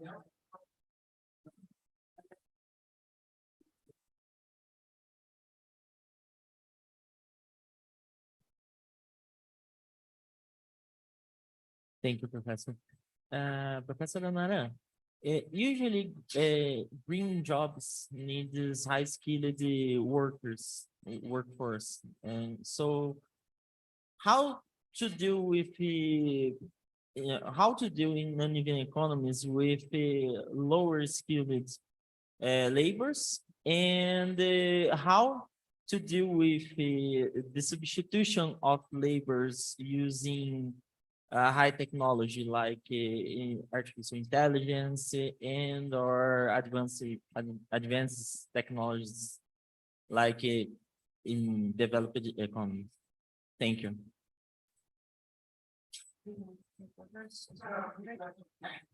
Okay. Thank you, so I'll stay here. Is that okay? Okay. Okay, brilliant questions. The methodology that we use here, the black box of vector regression, is not particularly handy for addressing why is the multiplier higher in one country or another. I've actually looked at other people who use it for the EU member states. Their multipliers are also very diverse. If they take an average, the data is sort of making sense. But the question, why is this so different in Chile versus South Korea, is not something this methodology is capable of answering. We did try to control for some exogenous factors, such as informality of the economy, urbanization, real exchange rate shocks, the oil revenues, sort of some measures that would capture structural features, demographic structure, age, or education composition, and they didn't alter the effects. But again, in a VAR, it's all about within system interaction between variables contemporaneously and through lagged effects. Exogenous variables are really at best a control variable to make sure that there's no omitted variable bias in your estimation. They're not really there to explain much, and they didn't explain much. And, you know, to my disappointment, for example, they did not improve insignificant effects whenever we had an insignificant effect in India of infrastructure, or in Philippines, lower than 1 multipliers will be positive. Or in South Africa, for example, we have very strong employment effects, in some cases stronger than the GDP stimulus. That sounds too good to be true. As in, productivity must be increasing. You can't get more employment than the GDP stimulus. We understand this is because of probably urbanization stimulated by public spending in the care, green, or infrastructure. And a lot of jobs are created in the urban economy. A lot of them are informal, and our GDP measure is still only as good as the national accounts is, which is more the formal economy. So we find more employment effect, which is captured probably better by the household labor survey data that does capture informal employment, and we get smaller output effect. So all of these are not explicable in a strong way by this kind of econometric exercise. You really need to look at qualitative evidence. So why is South Korea spending its money probably better than another country in terms of the infrastructure effect, where you get very strong stimulus, for example? Why don't we find a strong stimulus in another country? Where did that money go, right? How to spend it kind of question, we don't get the answers. And I think this invites more country-specific research that combines econometric work like this with qualitative research. Moving on, the skill mismatch, the third question, and then I'm going to come to the gender question, is a big problem. It will be a bigger problem the higher the share of low-skilled labor in your total labor force is. Okay, the good news, not from the research we did, again, it's a black box. It is looking at what the country has done historically, and looking at if you invest in the care or green or other infrastructure, what happens in aggregate after allowing for all the transactions complete themselves in terms of both the direct employment effects, indirect input effects, and induced multiplier effects on employment. What do we find for men and women? Okay, historically, I trusted kind of finding that we have positive employment effects, albeit at a lower rate than the output effects. Who is taking these jobs? That analysis isn't doing it, but input-output work that has been done by İpek Karacan and colleagues for some countries, not for all the 43 countries that they reported to the ILO, but for some countries, they combined input-output analysis with micro-simulations using household survey data. The question they asked is, okay, if I invest in the care economy, I'm creating that much direct and indirect demand for labor in those other subsectors of the economy. These are the jobs that will be on demand. Who will be, what is the probability of you with a PhD degree, highly skilled men getting it compared to a man of color with no formal education getting it, or a woman with a PhD getting it, and so on. So looking at that micro probability estimations, they have reported the effects on men and women, only for the care economy, not for the green economy. I think it is yet to be done. And it requires, again, putting the government or the world's research councils money where their mouth is, and hiring more researchers at IPA such that they can do really demanding labor intensive and data intensive work like that. And then we can answer these questions. I mean, it's in South Africa, I am totally conscious of this fact in showing them aggregate numbers. There are jobs if you shut down coal mines, fossil fuel and transition. COSATU is supporting that. But we have to ask this question: what will happen to the man who is older than 50? No offense to my age group, but I mean, it's a fact. Reskilling, upskilling after the age of 50 is not easy. There are geographical mismatch as well. You may not relocate everyone from where they used to work, shutting down their life sources and telling them here are the new jobs. We need to also think about probably voluntary full compensation retirement schemes for some types of workers. It will be easier to reskill some other types of workers. So we are starting from scratch. We have very little time left, but the future is not lost. So that's all I can say. And there is, yes, more research that needs to be done to really answer your question. And, if Karajan and Kim has done it for some countries, only for the care economy. In terms, I think this sort of replies your question as well. Actually, the green economy isn't that bad in terms of the gender balance. Public physical infrastructure in aggregate in some countries is really not good. And in other countries where the percentage growth in women's employment appears to be higher than men's employment if you invest in infrastructure, gross fixed capital formation. But this is because women's employment is starting from a very low level. It grows at a high rate, but in absolute numbers, again, jobs created for women will be lower than jobs created for men if you're investing in the gross fixed capital formation. So we need to think about how can we make sure that these jobs are not just for a gendered stereotype of men, but also for women. It's about social norms. It's about education policies. It changes. It takes time, but we have to be mindful of that.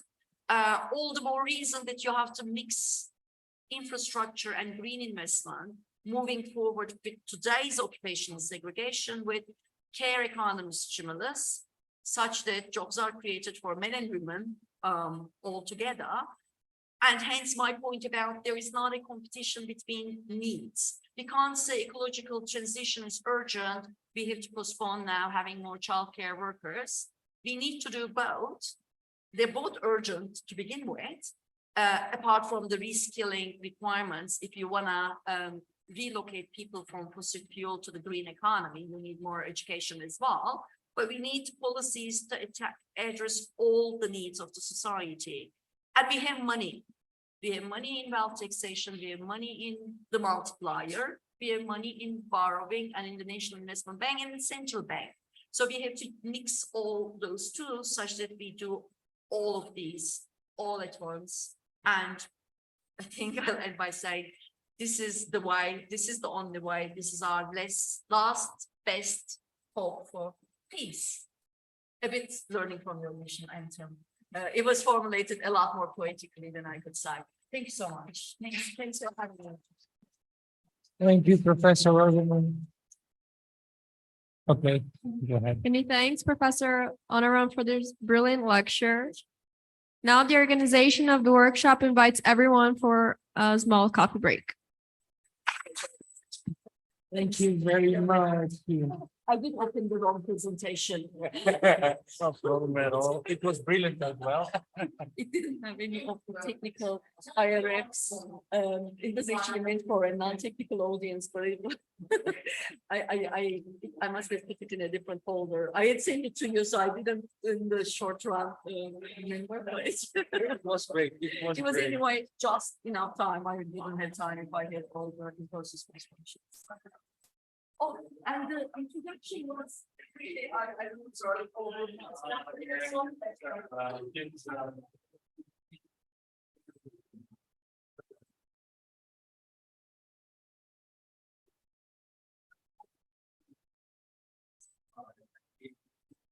Sorry. Yeah.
Oi.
Exatamente.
Obrigado. Pela solidariedade.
Hi, everybody. Let's take our seat and start the section.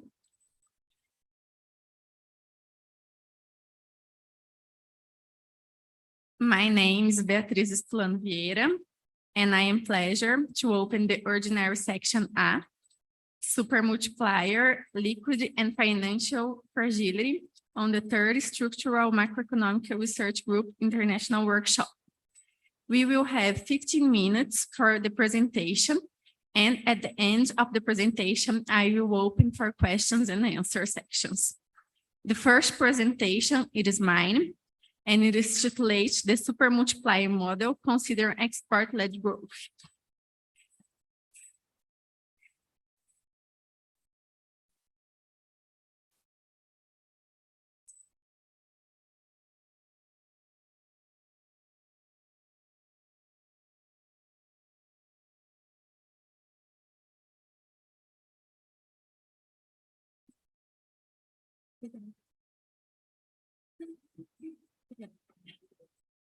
Well, the article, it is intitulated the Super Multiplier Model Considering Export-Led Growth. And this article is building a dynamic super multiplier with two autonomous demand sources. One is an international government expand, and the other one is external with exports. The central objective is to incorporate the export function into the Stephan super multiplier model. The reason why the motivation in this paper is because in an economy that already has carried out this industrialization process or its capital revolution, long-term growth is determined of effective demand. And the only component that compose the effective demand is export and government expenditure. So in an open economy, the autonomous component is export, as Thoreau shows in his law.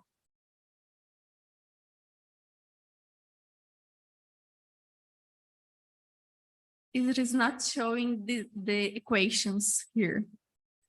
Can you?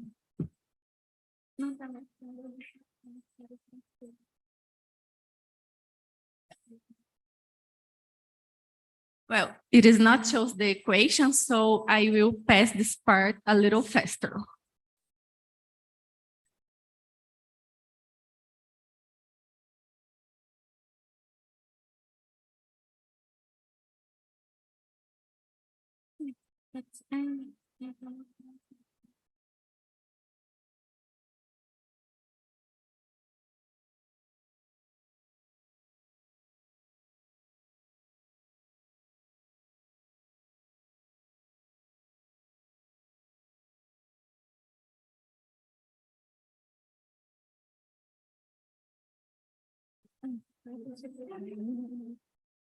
Okay.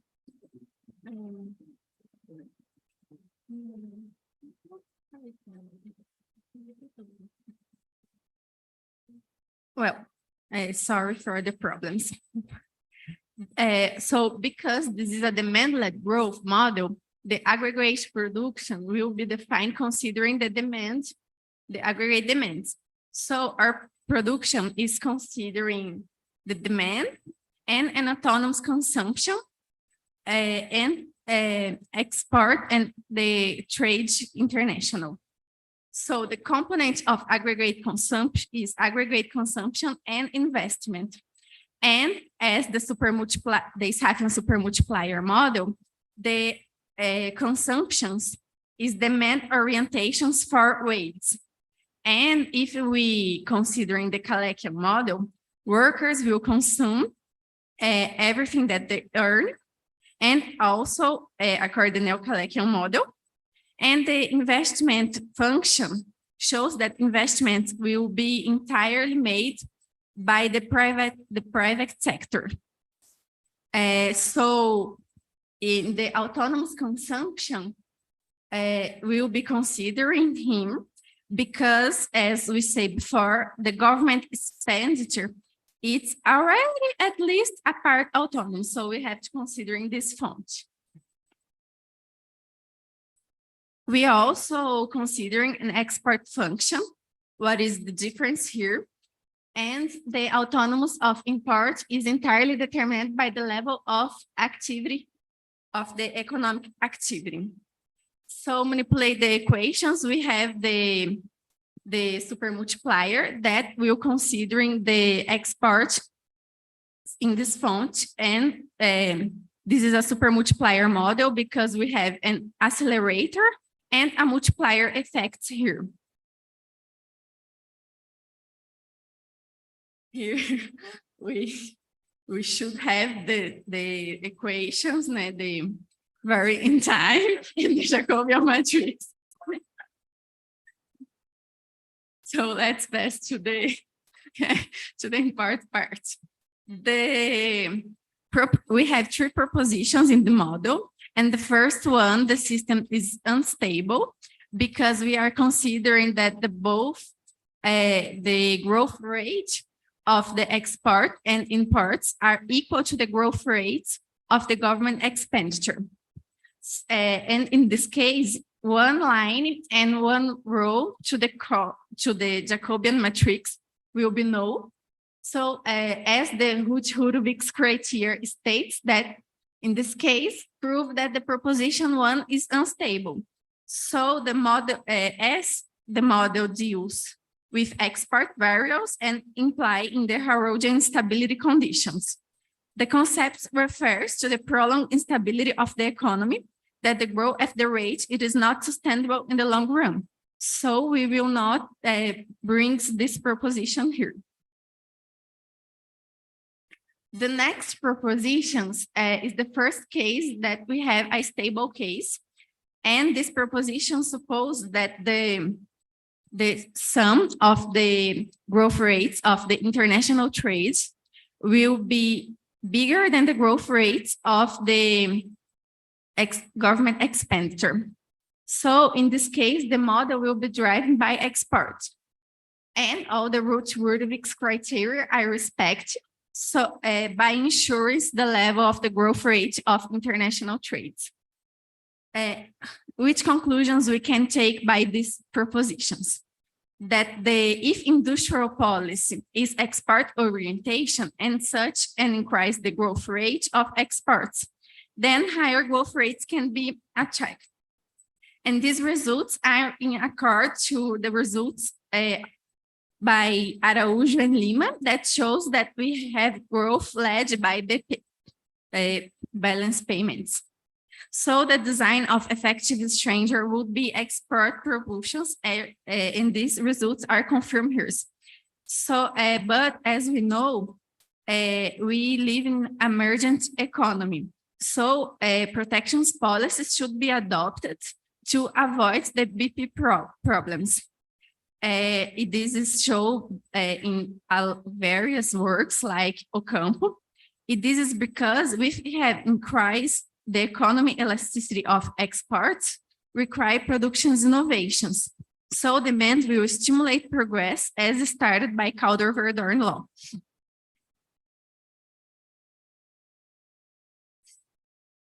The third proposition is the second case that we have stable case. And for this, we have to guarantee that the growth rate of government expenses will be bigger than the growth rate of exports and imports. So in this case, the model will be driven by government expenditures. And all the Hurwitz criteria I respect, only assuring the level of the growth rate of government expenditure. So this shows that the government is an important agent to the model because by increasing its spend, it will increase necessary autonomous demand positively, impact the actual output level.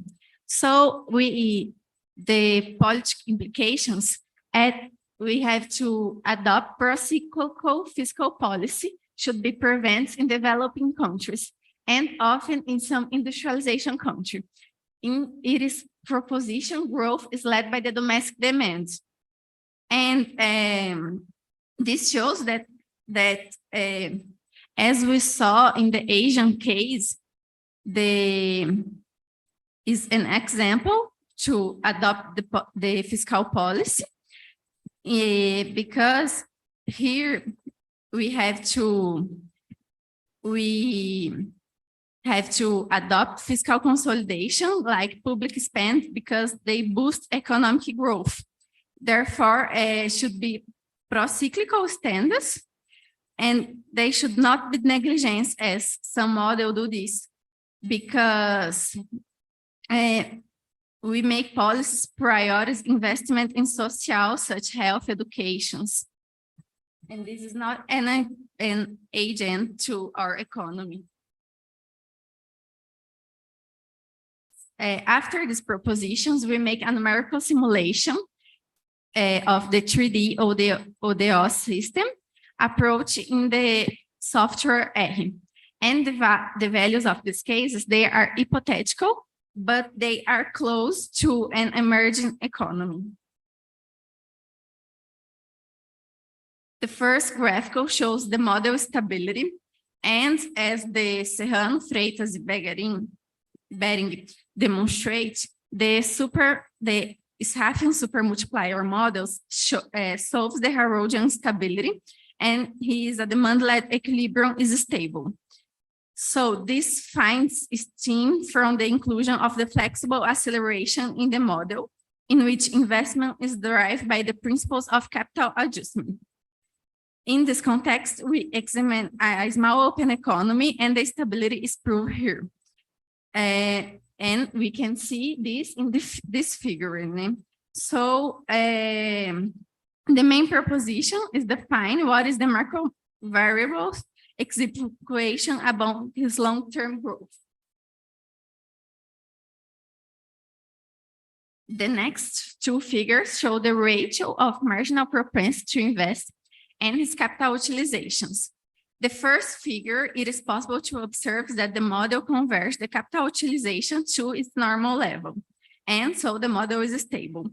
A great marginal propensity to invest may result in an increase to desired utilizations, and conversely, a decrease in the form may lead to a reductions later. These observations are linked with the behavior of certain economy of scales, in which the rate of return of investment decreases as the level of investments increase.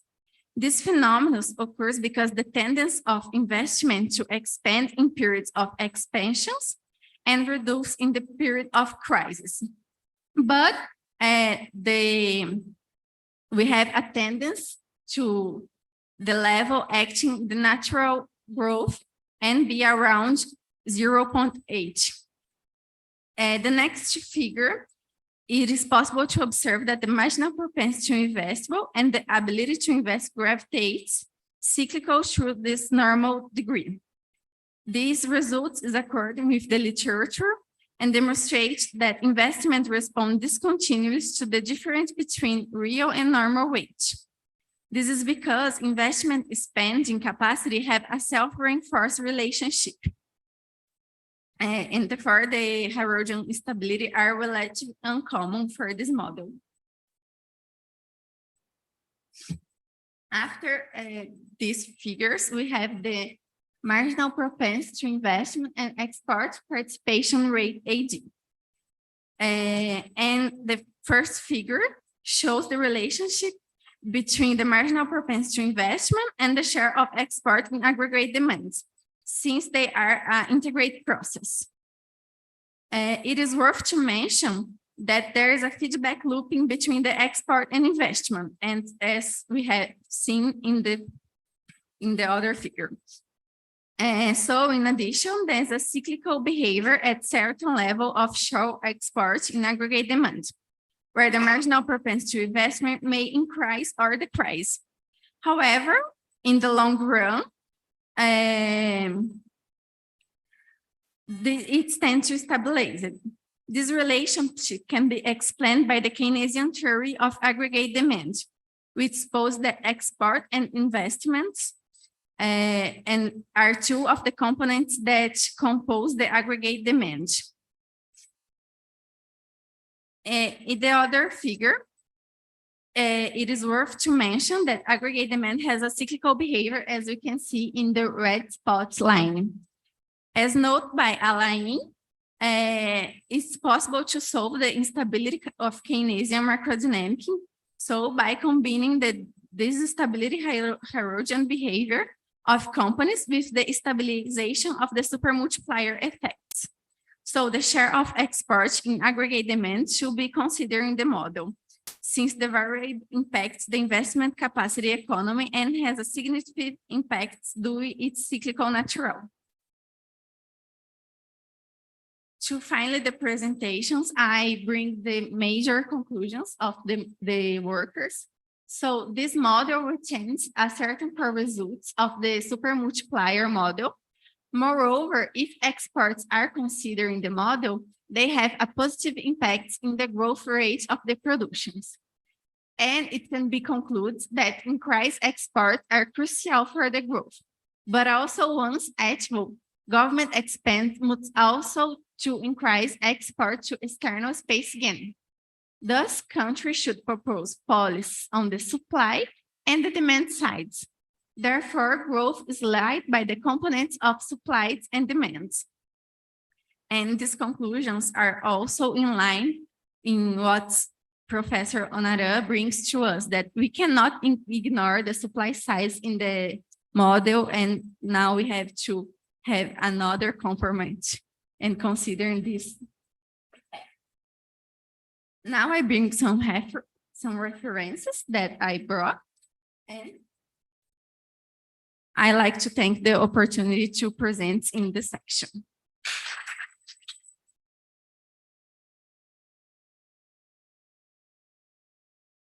Now I invited Clayton to present his paper, Bank Liquidity Behavior in Times of Crisis in Brazil.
Hi, everyone.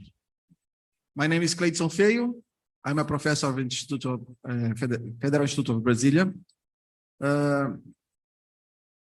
On behalf of my co-workers, co-authors, I would like to thank you all for coming and for the third international workshops Structuralist Development Macroeconomic Research Group to give me this opportunity to present my paper, Banking Liquidity Behavior in Times of Crisis in Brazil, in this prestigious event. So,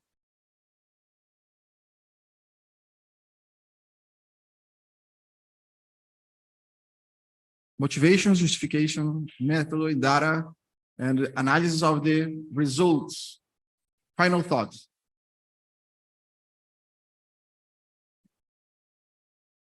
Over the past 10 years, the Brazilian economy has struggled with a series of crises in both political and economic matters.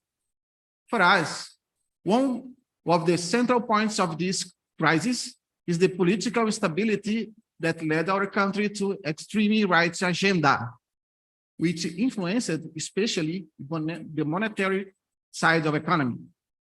In this vein, we propose a study to comprehend the banking liquidity fragility and its effects on economic growth in the income distribution in a post-Keynesian view.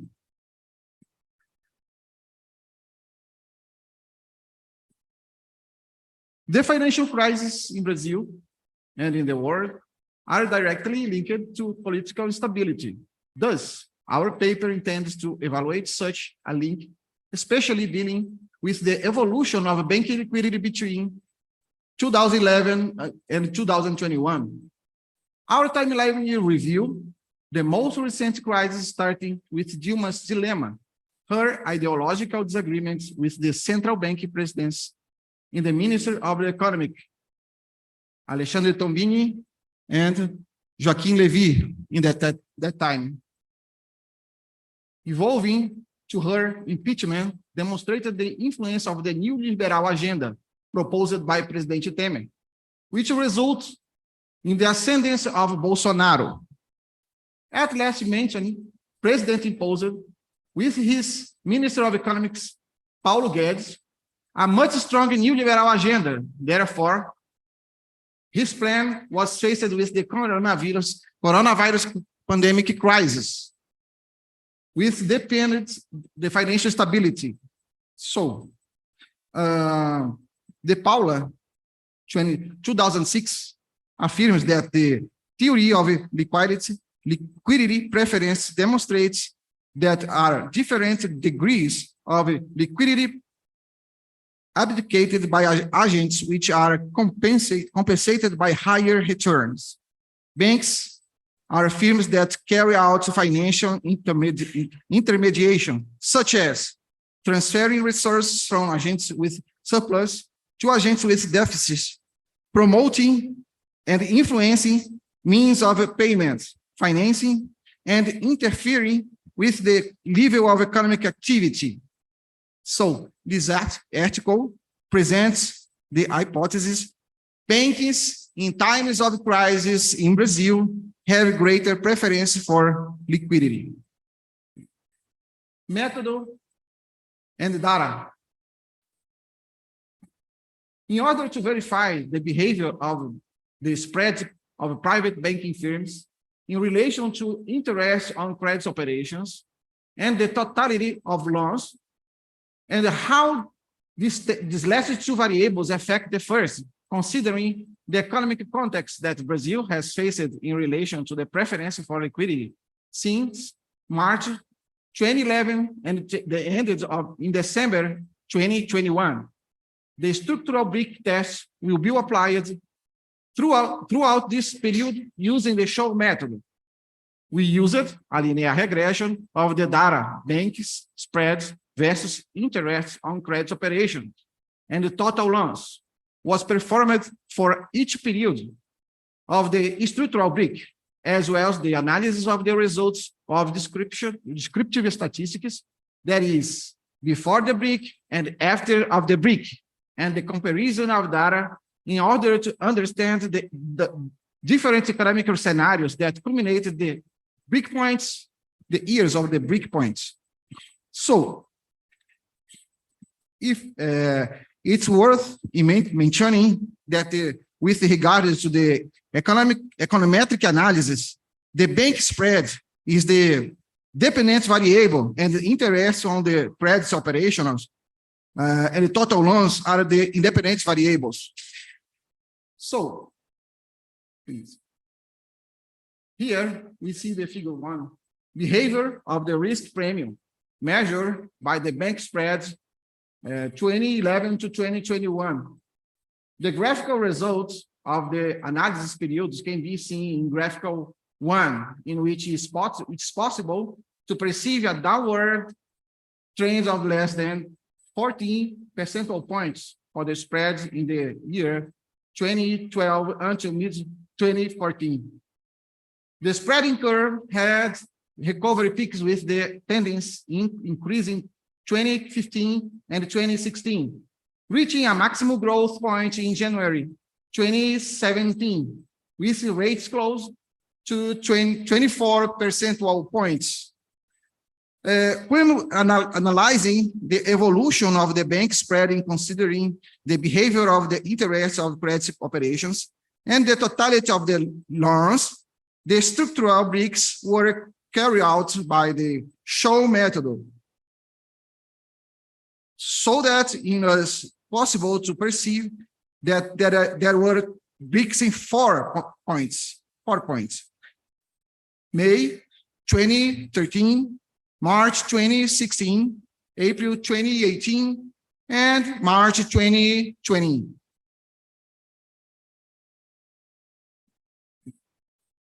Behavior, this figure shows us behavior of the interest rates on credit operations. The graphical results of the analyzing periods can be seen in graphical 2, in which it is possible to perceive a downward trend of around 20 percentage points for the interest rate in 2013, and an upward recovery in the years 2014, 2015, 2016, and reaching a peak increase of 32.54 percentage points in January 2017 of the V-shaped curve. Interesting, the two graphical one, the graphical 2 is very similar, the curve. Figure 3, behavior of total loans. The loan supply curve has a rising shape with volatility and irregular periods of rising and fall. The loan recorded in March 2011 was more than 192 million reals. So in December 2013, it reached the peak of more than 262 million reals. That is, loans had an increase of the least 36 percentage points, despite the fluctuation from January 2014 to December 2017. The average value of loans was just over 230 million reals, reaching the value of 273 million reals lent at the end of that period. Final thoughts.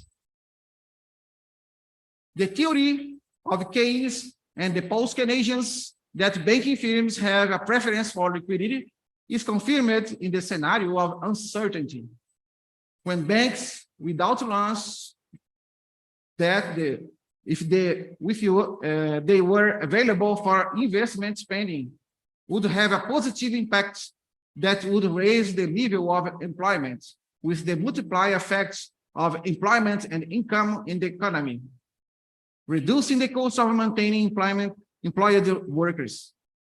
In other words, as Keynes points out, it is necessary to rescue the basic principles of the anti-cyclical fiscal policy, establish investment spending taxations, and state loans as important instruments against involuntary unemployment, which is recurrent in times of economic crisis in Brazil.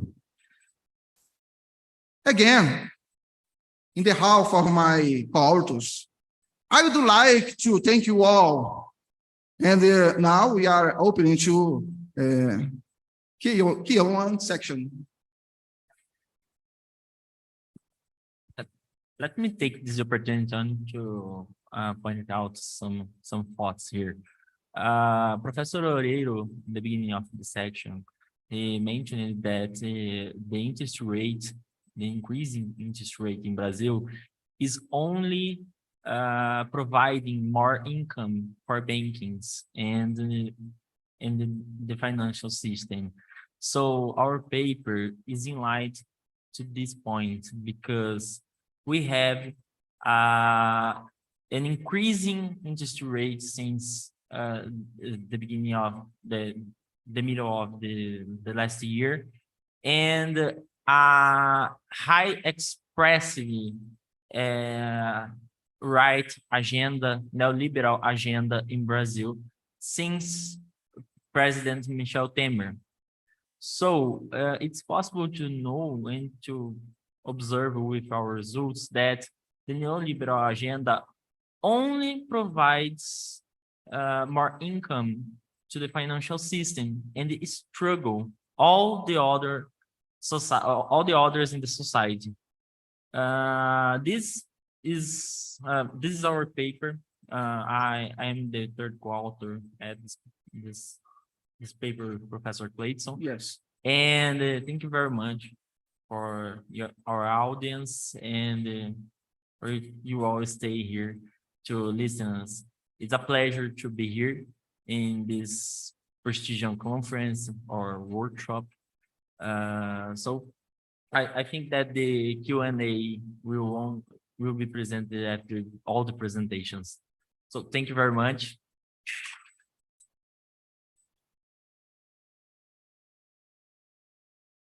Thank you, Sha. If I have to close the window, thank you.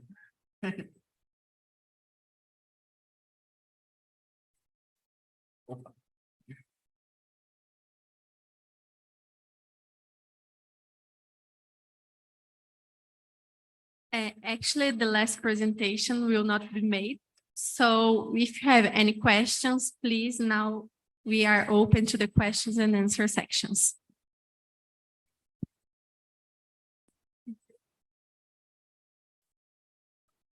Vem pra cá.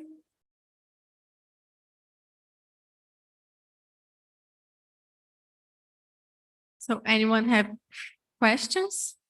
I'm back. If no one have questions, I will. Oh, no. She's anxious. Really anxious. Well, let me congratulate you all for your very interesting presentations. I have one question for each of the presenters. The first one for you. What do you think about the exogenous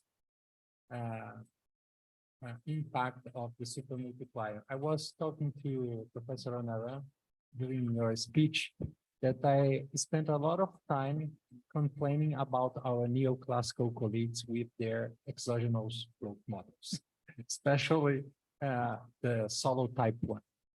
And sometimes I feel a little bit uncomfortable with the idea that the source of demand is exogenous, like in the super multiplier demand-led growth model. So I would like to listen from you about your thoughts about the relationship between exogenous growth, neoclassical growth models and our exogenous post-Keynesian growth models. That's it. We have more questions?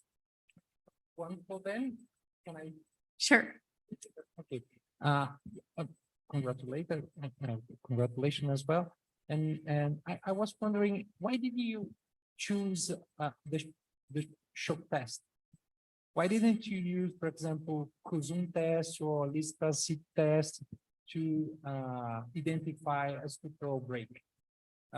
What was the point? Professor, I have a question.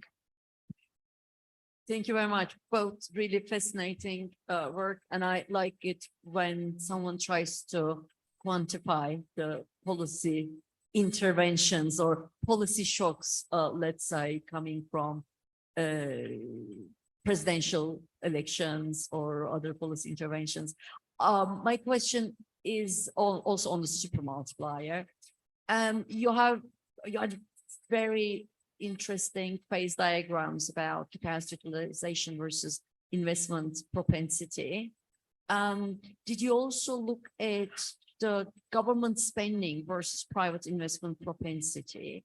Maybe to show if there are further effects from government spending on private investment coming beyond demand effect, whether the propensity is changing because government spending is providing useful infrastructure.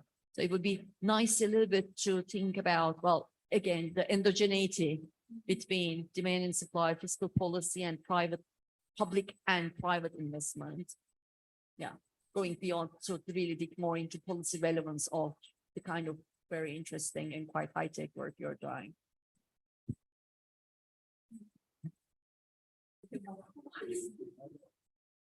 Else? Yeah, sorry, thank you very much for your presentation. My question is kind of close, on the super multiplier paper, I also have one question for you, but I'll go to that. I think it's related to what Özlem was asking. So I saw the stability in your model is the dynamic stabilized when you have the export demand, but stabilized when the government expenditure actually is introduced. So what is the intuition there? What exactly is happening when you introduce government expenditure? How does the model stabilize?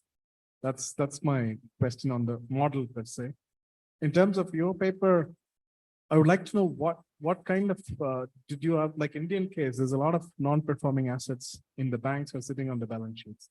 Did you have any of such issues that you face right now in the case of very high interest rates, and the loans are also quite volatile in terms of tracking the interest rate?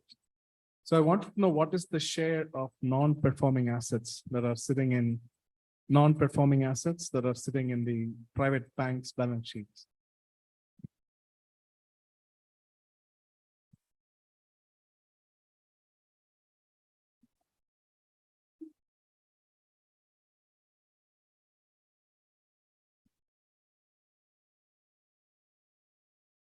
And so we will answer the questions. First, your question. I have some criticals about the super multiplier model because I am not so convinced about the autonomous component. So if I have to consider one, I think that exports should be the one choose, because I don't know, I think in the emerging economy, we have to consider in this because we have since the beginnings of the time export-led growth. So if I have to consider one, this should be my guess. Now, if I have to talk about the propensity to invest capacity, here, as we saw in 2016, the marginal propensity to invest is made most part of the private sector. So we have to consider in the fiscal policy that make incentive the investments. So we have to consider that fiscal policy should be made to stimulate the investments made principal by the private sectors. But this should be a pro-cyclical, because when we have a fine scenario, the investment will be made more by the private sector. This is in line with what we see, because in 2015, we saw the scenario, a bad scenario, and the investments was shut down. So we have the crowd to avoid the crowd out.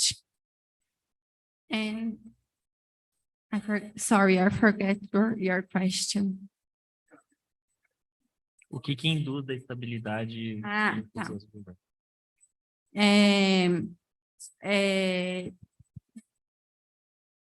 what conduces the stability is the flexible accelerator, because we have the accelerator that when we have the output capacity lower than the natural growth, the people will not invest. So when the utilization capacity is bigger,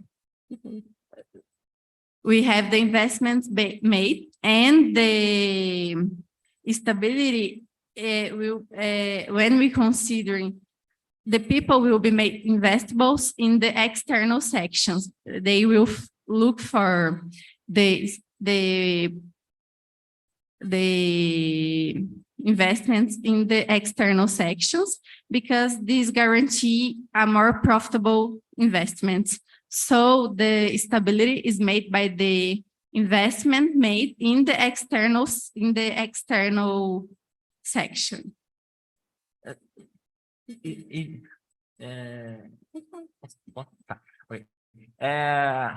I already BS paper, and it's very interesting. It's truly interesting.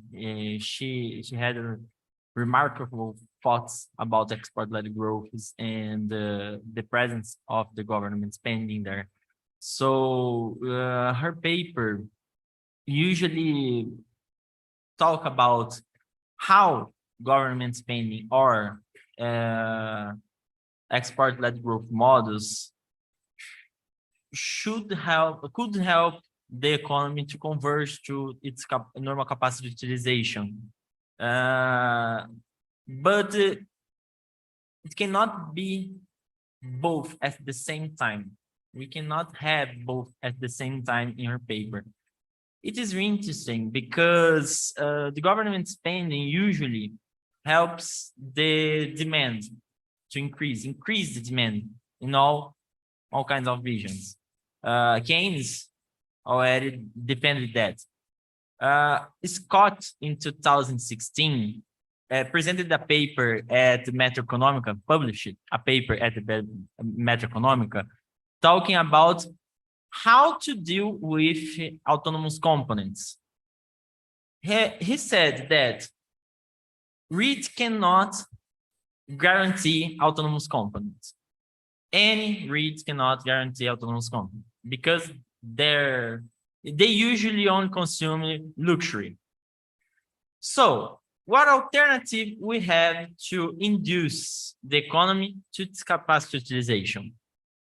He also agreed that export is usually autonomous to the domestic income, but it's not autonomous to the foreign income. But in the case of a domestic economy, for us, only interested that if the autonomous component is free for the domestic income. So in this case, we can have an autonomous component led by the exports. On the other hand, the government spending is usually deals with the guarantee of benefits to the society and also increase income. So they also can be autonomous for the income because the income is only in transfer. We only have transfer from income from rich to poor people, or transfer income from capitalists to workers, and so on. In this case, the autonomicity is guaranteed. So if we choose to believe that government spending and export-led growth and the exports are autonomous, in this case, we can ensure that the model will converge the normal capacity utilization, will converge the capacity utilization to its normal level, which is linked to what Professor Onaran talked about recently, that we usually live in a society that we have excess capacity utilization. In this vein, her paper can be in line with the Brazilian economy we already wrote a paper together about the Latin America and Brazil. And we saw that usually using econometric analysis, we have problems with private investments. And the only investment that can guarantee sustainability in a long run in Brazil is the public investment. So I think that her paper is very interesting. I really recommend all of you to read. It's an important paper in my point of view, of course. Now, Clayton, if you. So,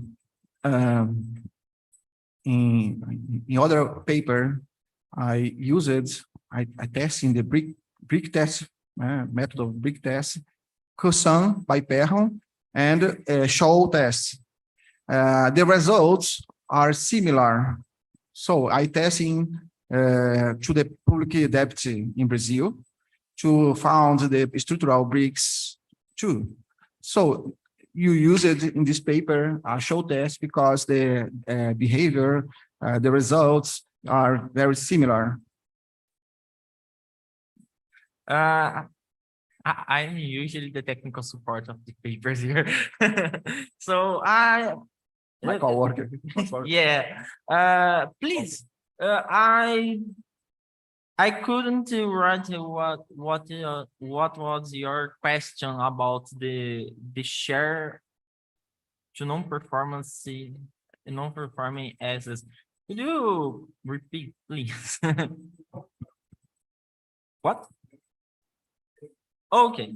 Our central problem here is not we are not concerning how the economy is performing the distribution of income or the growth instantaneously. We are concerned about how this interest rate, this higher interest rate, or how the political implications usually affect the loans or the spread. So I really did not understand your question, but the performing here is only to understand how these breaks affected the economy, how these breaks affected the increasing amount of income to banks and struggling the labor income. I don't know if I answer your question. Okay.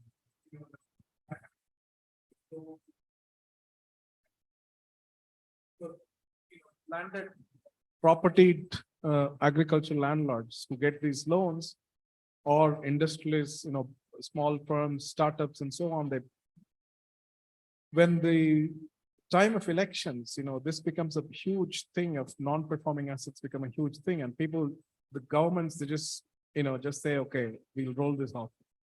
Right? So the non-performing assets in an economy, due to high interest rates and so on, that reflects certain fragility in the economy. It also reflects certain power, because the rolling off during the election, just before the elections. So in any political democracy, there is a link between, how much money that's been lent in the formal banking system and the, elections, who is coming to the power and so on.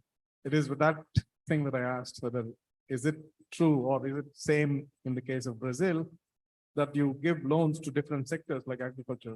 If agriculture is a lot of loans in agriculture, what is the distribution of these loans, and who are these people who are getting these loans and so on? That's where I was. Okay. So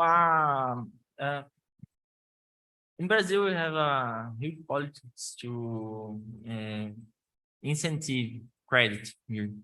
And the loans will be treated like credits. Our problem here is that usually the economy tends to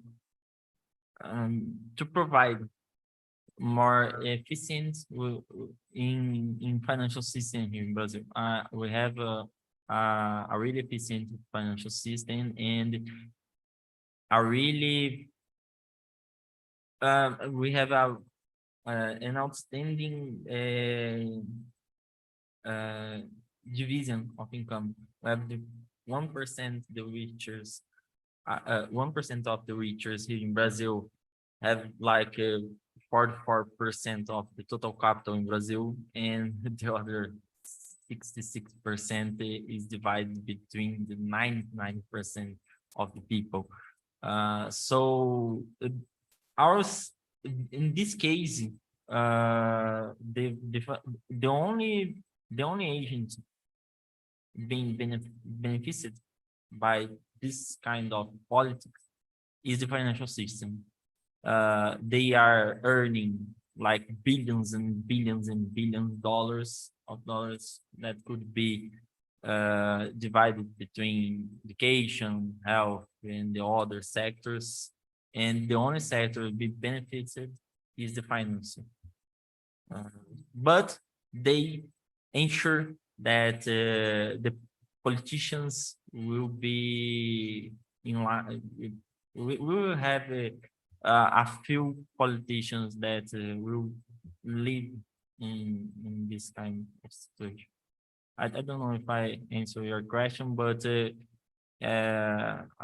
our situation here in Brazil is really hard. It's really severe here because we have a few politicians looking at to the society and a lot of politicians only looking at for the financial system. We have more questions. So I think we can finish this section. It was a pleasure to present here in this prestigious conference. So that's it, folks. Now let's have some lunch.